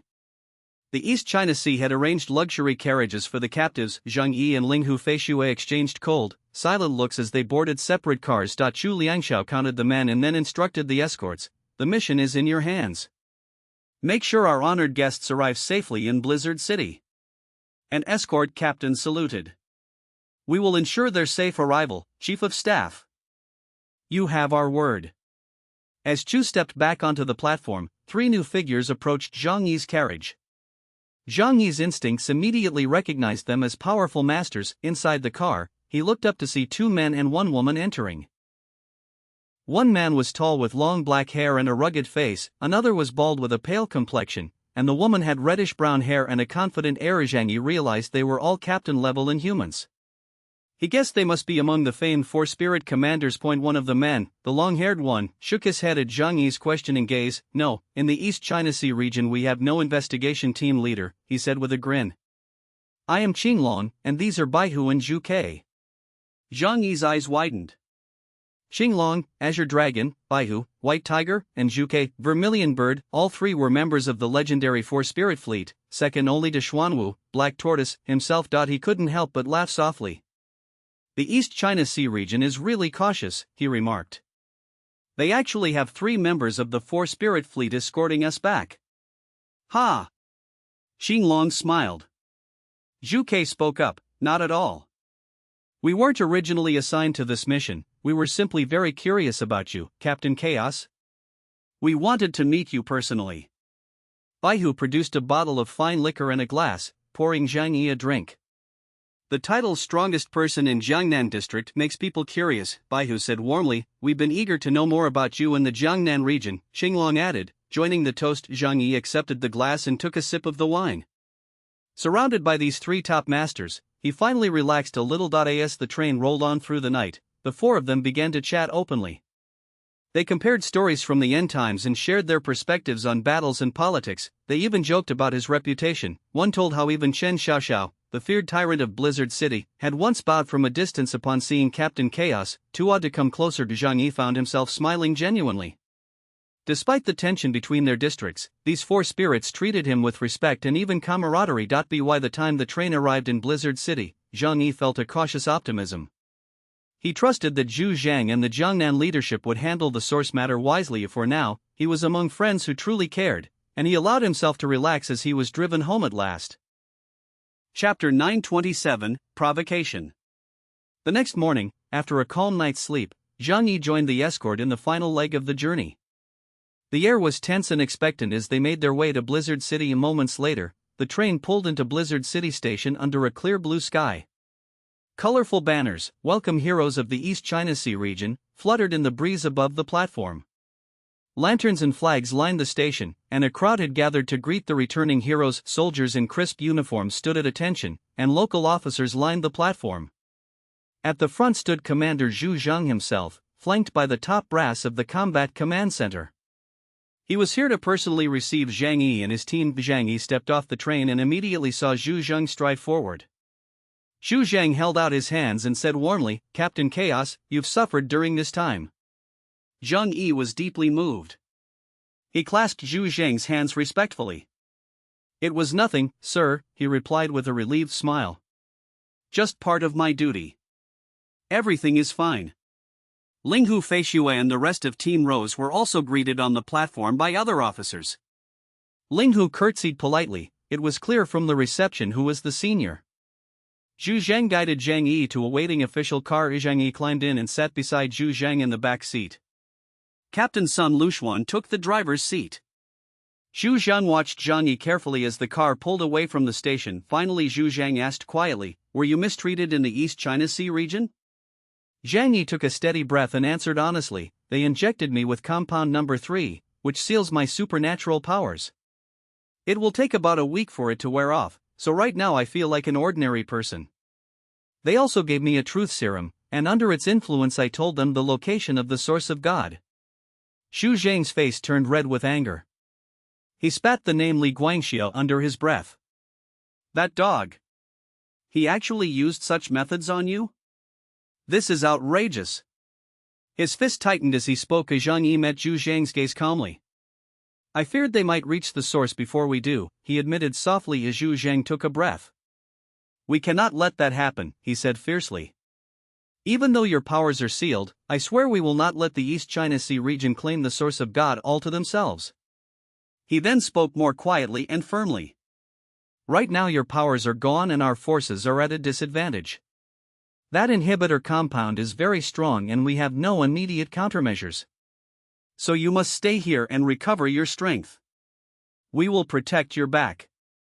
He gave Zhang Yi's shoulder a reassuring squeeze. "I promise you, once you are back to full strength, we will send our own team after the source. We will share everything we find. The East China Sea cannot have it alone." Relief washed over Zhang Yi. He allowed himself a small nod. "I trust your plan, sir," he said. His voice was weary. "But right now, I'm exhausted. May I please rest for a while?" Zhu Zhang smiled gently. "Of course. You've earned a good rest. We will provide you with the best care and environment to recover. Focus on getting better, Captain." The car sped toward the regional command center.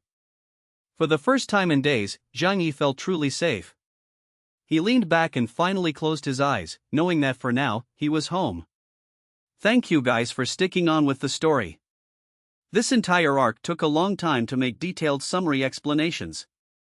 I hope you all loved till here and would stick on to further explanations. I would also like to thank the author of the story Sea of Memories for his hard work on making this story. Chapter 899, Do You Really Want to Be So Cruel? The fog finally begins to lift. Zhang Yi, consulting nautical charts, declares they're nearing the Starry Sea, closer to civilization but also to Colombian Navy patrols. They can't risk being spotted. He swaps the Xiaoyao for a rust-covered pirate fishing boat he had previously seized. Camouflage, he mutters, inspecting the barnacle-covered hull. To move unnoticed, you must first become unworthy of notice. The transfer is chaotic but swift. Survivors crowd the smaller deck. Tempers flare, and a fight breaks out over rations.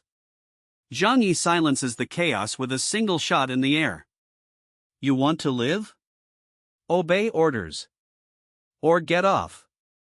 He visits the infirmary. A boy there mutters in his sleep about the voice in the water. Zhou Qir confirms others have started dreaming of drowning, of whispers. Zhang Yi closes his eyes. The sea is talking to us. Chapter 900, Go away, go away. Sun Wanqi insists she can negotiate with the pirates spotted on a nearby island. Zhang Yi challenges her, mocking, You're all talk, right? Time to prove your kindness. Caught in her own pride, Sun Wanqi agrees. She's rowed ashore with food as a peace offering. Zhang Yi watches through binoculars as she lands, waves weakly at the natives, and is immediately surrounded. The food is looted in seconds. Then they turn on her. She screams, desperate, but no one understands her pleas. They don't care. The pirates see only a lone woman with soft skin in a land of frost-hardened wives. From the boat, Zhang Yi watches in silence. His crew is horrified. One mutters, Shouldn't we? Zhang Yi responds coldly, Let her learn what kindness buys in the apocalypse. As the boat pulls away from the island, her screams fade beneath the rising wind. Here is the fully rewritten and expanded batch of summaries for chapters 901 to 905 of the SS Arc from Global Freeze. Each entry has been extended to around 28 to 30 lines, preserving the plot with immersive storytelling, character introspection, and high fidelity to the source. Chapter 901, Shallow Graves in Deep Water. The Gene foam sails into silence. With the horrors of recent parasite attacks barely behind them, Zhang Yi's crew finds no comfort in the calm waters of the Starry Sea. The fog thickens around the hull, suffocating even light. Zhang Yi stands on the deck at dawn, watching faint ripples that never reach shore. Something is waiting, he mutters to himself. His voice, low and grim, is carried off by the salt-laced breeze. Below deck, Zhou Qir tends to Bai Jingyu. Though her vital signs stabilize, her behavior turns more erratic. She occasionally speaks in foreign tongues, muttering numbers or coordinates, none of which make sense. More worrying still, she begins mimicking crew members' voices, sometimes with eerie accuracy. Zhang Yi listens in on one of her episodes, remaining stone-faced. The parasite is more than a beast, he says. It's evolving. Meanwhile, crew morale wanes. Rations grow scarce, sleep is broken by hallucinations, and whispers spread about the thing in the mist. A crewman named Li Feng is found catatonic, having scratched dozens of concentric circles into the floor. When questioned, he only repeats, It's watching. It remembers us. Old Tian runs a check on the sonar grid. Strangely, the signal returns a new object, something massive beneath them, moving with the tide. No known vessel is nearby. Zhang Yi orders all systems into quiet mode. That night, the waters below pulse once. Not a wave. A sound. A message. And Bai Jingyu starts humming a tune no one taught her. Chapter 902, The Leviathan. The early morning silence fractures as the sonar alarm blares. Something titanic is beneath the ship. Old Tian yells from the control room, depth signature unstable, 300 meters wide and growing. Everyone rushes to their posts. On screen, a colossal shadow slides across the seabed like a mountain dragged by current. Then, it surfaces. The creature is nightmarish, part reptile, part biomechanical chimera. Its body glows with faint violet pulses, veins like circuitry coursing across its flesh. Wreckage from sunken ships protrudes from its hide, fused into bone and scale. This is no wild mutant. This is a weaponized monstrosity. It is the Leviathan summoned by John Cadell's, the Lord of the Sea. Zhang Yi, watching from the bridge, says nothing at first. Then, he found us. Sooner than expected. Zhou Qir stares at the readings. This isn't just a tracker. It's a harbinger. The crew scrambles. Hua Hua the mutant cat deploys into recon mode, leaping onto the observation rails. She stares directly at the beast as if it recognizes her. She hisses something she's never done before. The creature begins to circle, coiling beneath them. It doesn't attack. It waits. Zhang Yi understands it's not alone. Someone is controlling it remotely. And that someone is close. He orders emergency preparations, fusion barriers, spatial anchor points, and resonance calibrators. We strike not to kill, he tells the crew, but to break the tether. Meanwhile, Bai Jingyu begins whispering, he's coming. Zhang Yi whispers back, then let him.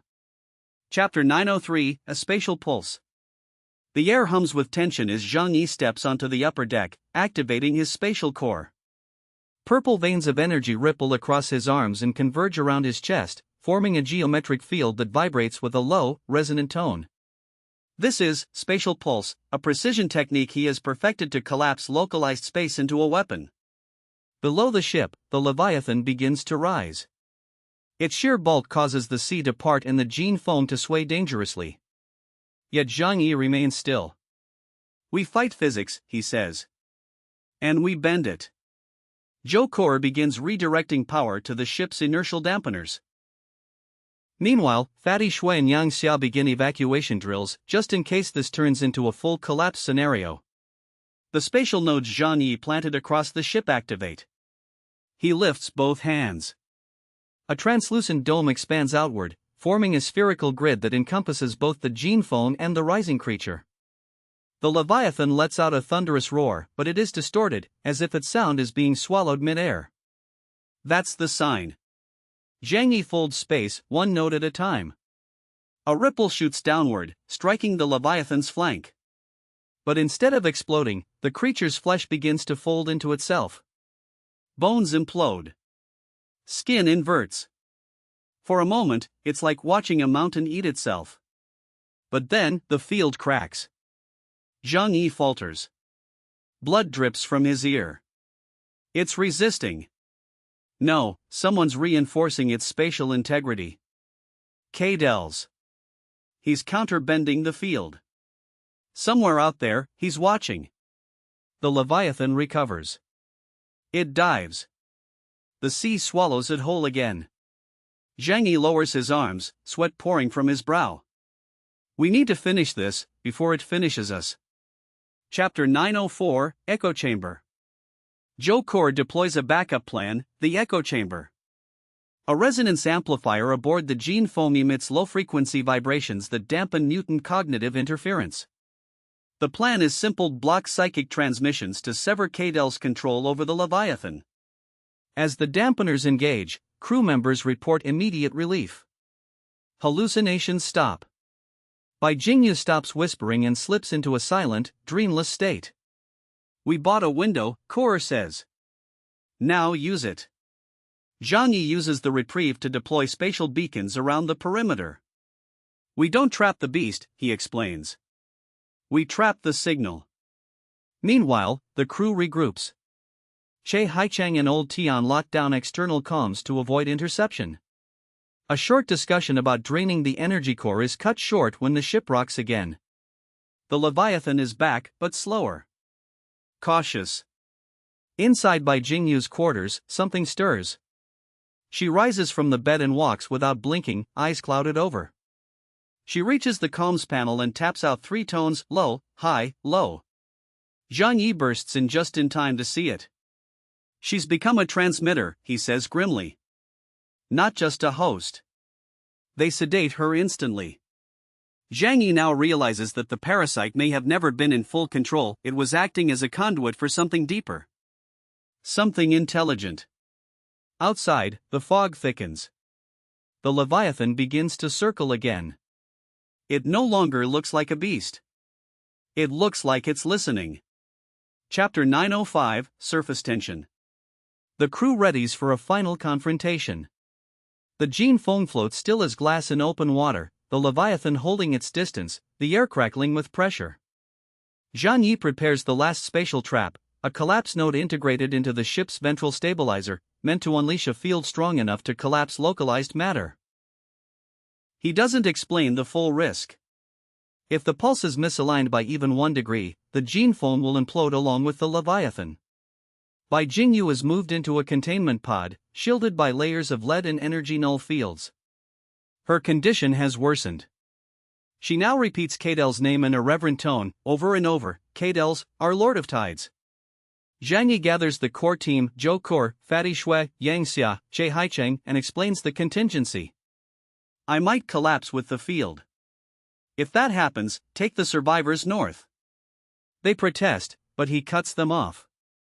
A sudden vibration rattles the ship. The sea parts again, but this time, a second figure rises with the Leviathan. It's Kadel's, riding atop a submersible plated in black alloy. He activates external speakers. Zhang Yi, we finally meet, he calls out, his voice amplified, calm, imperial. The sea has chosen. And it did not choose you. Zhang Yi steps forward. His response is quiet, then let's drown together.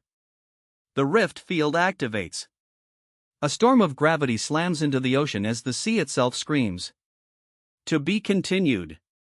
Let me know when you'd like the final set of the SS Arc, chapters 917 to 927. With that, he opens the final spatial gate, crafted from 9 compressed nodes he's been anchoring for days. A rift forms, glowing purple, consuming gravity itself. The Leviathan charges.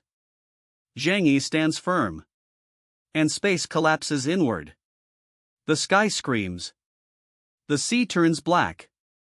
And silence, once more, reigns. Chapter 906, Nero. Zhang Yi's preparations for the seafaring journey begin in Tianhai City, while far across the sea, Zhu Yunque suffers unspeakable torment at the hands of the pirate warlord Nero. Captured aboard a pirate ship, Zhu Yunque is interrogated by Nero, a towering 2-meter man with a body honed by years of naval warfare. Nero is suspicious. How could someone as powerful as the mutant who destroyed 2 Delta-level elites be so easily caught? Guna, his subordinate, insists that the only alien among the captured crew is a Beta-level weakling. Nero senses something is wrong. He realizes Zhu Yunque's significance, being the niece of the Jiangnan commander, implies someone much more powerful must be nearby. Nero's cruel interrogation intensifies. He tortures Zhu Yunque using high-voltage electric shocks. The psychological and physical abuse reduces her to a broken shell, forcing her to admit everything she knows, including hints of Zhang Yi's identity. Meanwhile, Zhang Yi, unaware of her suffering, readies for the next stage of his journey to Luoyan Island. His growing mastery of spatial abilities, including the space jump, capable of traversing 1,000 meters instantly, will soon be tested again. Chapter 907, The Decoy. Zhang Yi boards the gene foam, an advanced icebreaker acquired by his team, now a vital asset in their journey. The ship's appearance masks its real function. Underneath its peaceful exterior lies a deadly mobile command base. Meanwhile, the Columbia Ocean Fleet monitors their journey. Colonel Carl Rosen dismisses the gene foam as a harmless civilian vessel. He fails to realize that Zhang Yi is using the ship's appearance as a decoy while preparing for an operation that could shift naval power. Trundle, an officer in the Columbia Fleet, voices suspicions. He alerts the radar and recon units to keep eyes on the Gene Feng's movements. Major Halison assures him no ship escapes their net unless it uses military-grade stealth, in which case it would no longer be considered civilian. On the ship, Zhang Yi senses the invisible pressure around him, aware that the mission's secrecy is slowly unraveling. Yet he remains composed, trusting the ship's modifications and his space abilities to bypass detection. Chapter 908, The Weights We Carry. In a reflective pause in the action, Zhang Yi gazes across the sea. Memories stir, of the women tortured by pirates, of those he couldn't save. The emotional toll of leadership weighs heavily on him. Meanwhile, the author briefly steps into the narrative to address real-world backlash against the book, Breaking the Fourth Wall. This meta-interlude includes a defense of update schedules and explains the burden of fan expectations. Zhang Yi's steely resolve, shaped by suffering and regret, emerges stronger. He recommits to protecting those under his care, especially Zhu Yunque. The chapter closes with a haunting reminder: the sea remembers every scream, even if the wind carries them away. Chapter 909, Shadows at Sea. Zhang Yi and his team encounter a mysterious island, Luoyan Island. It's shrouded in unnatural mist and silence. The landscape is ominous, marked by remnants of previous battles and whispers of pirate legends. Scouting parties are dispatched. A survivor is found badly wounded and muttering warnings about the Lord of the Storm. The phrase sends chills down the spines of seasoned warriors. Meanwhile, back aboard a pirate vessel, Zhu Yong continues to be held as bait. Guna suggests moving her to another ship, fearing an imminent raid. Nero disagrees. He's determined to use her to lure out the true alien. Elsewhere, intelligence reveals that multiple foreign fleets are triangulating the Jinfeng's position, preparing for confrontation. The sea is no longer neutral. Chapter 9-10, Setting the Trap. Zhang Yi, aware of the enemies lurking at sea, intentionally broadcasts false signals from the Jinfeng. The hope, to bait the pirates and uncover the traitors within their own ranks. Meanwhile, Zhu Yong's mental state deteriorates. She begins hallucinating her parents and Zhang Yi. The scenes are tender and tragic, her mind trying to preserve hope in the face of relentless cruelty. Nero orders preparations for a public execution. The idea is to force Zhang Yi into acting rashly. Yet Zhang Yi is already setting his own counter-trap. He calls in a favor from a contact in the East China Sea region requesting Epsilon-level backup if things go south. The war is now psychological. Chapter 9-11, Sea of Beasts. As Zhang Yi's ship approaches enemy waters, the sea itself rebels. An enormous school of mutated sea beasts forms a blockade. Some resemble sharks with steel-plated jaws, others glow with eerie blue luminescence. Using spatial pulse, Zhang Yi reads the density of their formations. He orders the Jinfeng to fade left and then vanish using a large-scale spacefold, temporarily cloaking them from visual detection.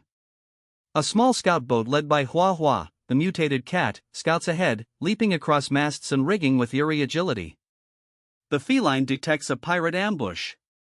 The crew brace for impact as cannon fire lights up the sea. Chapter 9-12, Baptism by Fire. The Jinfeng's anti-air and sonar defenses activate, cutting through the encroaching enemy lines.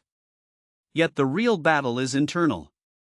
Zhang Yi leads an assault team aboard a pirate destroyer where Zhu Yong is believed to be held. The fighting is fierce and claustrophobic. Zhang Yi's dimensional slash carves through corridors, while Fatty Shui deploys cryobombs to freeze advancing enemies. Yang Xia coordinates sniper support from the Jinfeng. Zhang Yi confronts Nero's second-in-command and overwhelms him with sheer spatial dislocation, phasing part of the enemy's body into the hull of the ship, killing him instantly. But Zhu Yong is not found. A fake? Chapter 9-13, The Devil's Smile. Zhu Yong is revealed to have been moved. Nero anticipated Zhang Yi's move. Aboard the command vessel of the pirate fleet, Nero watches the battle unfold. His expression is amused. He releases a video feed to Zhang Yi mid-battle, Zhu Yong in chains, surrounded by explosives, her face hollow. Enraged, Zhang Yi breaks through enemy lines, risking it all. He infiltrates the flightship alone using microfolded space. Confronting Nero directly, Zhang Yi battles the warlord amidst a storm of fire and chaos. Nero uses electric field manipulation and magnetic blasts, nearly overwhelming him. But Zhang Yi unleashes his trump card, Hyperfold Disruption, collapsing a portion of space around Nero's left side. Nero's left arm vanishes into a void. Chapter 9-14, The Price of Power. Nero stumbles, howling in pain. His control over the ship weakens. But Zhang Yi doesn't kill him, he wants to extract information first. Zhu Yong, now free, collapses into his arms. Her first words, "You came for me." Meanwhile, Catalyze, the ocean mutant lord, becomes aware of Zhang Yi's actions. He begins mobilizing his own fleet. The game is escalating. On the Jinfeng, morale skyrockets. The rescue of Zhu Yong is seen as a legendary feat, but Zhang Yi remains grim. Nero hinted at a bigger plan, one involving the source of God. He suspects that Nero was only a pawn. Chapter 9-15, Beneath the Waves. The team uncovers encrypted data aboard the pirate ship revealing a rendezvous between Nero's forces and foreign agents. The coordinates point deep into international waters. Zhang Yi decodes fragments suggesting a black gyroscope relic related to the source of God. It's described as the key to unlocking the Ypsilon ceiling. Fatty Schwe proposes waiting for reinforcements. Zhang Yi refuses. He knows Catalyze will strike soon and he must get ahead. In a reflective moment with Zhu Yonk, Zhang Yi admits guilt over her suffering. She assures him that his arrival saved her from madness. Even if you were late, you still came. That's all that matters. Chapter 916, The Calm Before. The Gene phone undergoes emergency repairs. Rose Teen tends to wounded members. Zhang Yi maps out a three-pronged attack plan: infiltration, extraction, and disruption. Meanwhile, Zhu Yonk trains quietly on the deck. Her strength is returning, but her trauma lingers. She confides in Yang Xinxin about her fears and dreams. Their sisterhood strengthens. Back in the ocean depths, Catalyze personally boards a submarine fortress. He reviews reports about Zhang Yi's progress with disdain. Time to erase the variable, he murmurs. The war is not over. It's just beginning. Absolutely, here is the full batch of immersive, highly detailed summaries for chapters 917 to 922 of the Global Freeze SS arc. Each chapter is expanded to 27 to 30 lines, with attention to emotional tone, dialogue, plot, and atmosphere.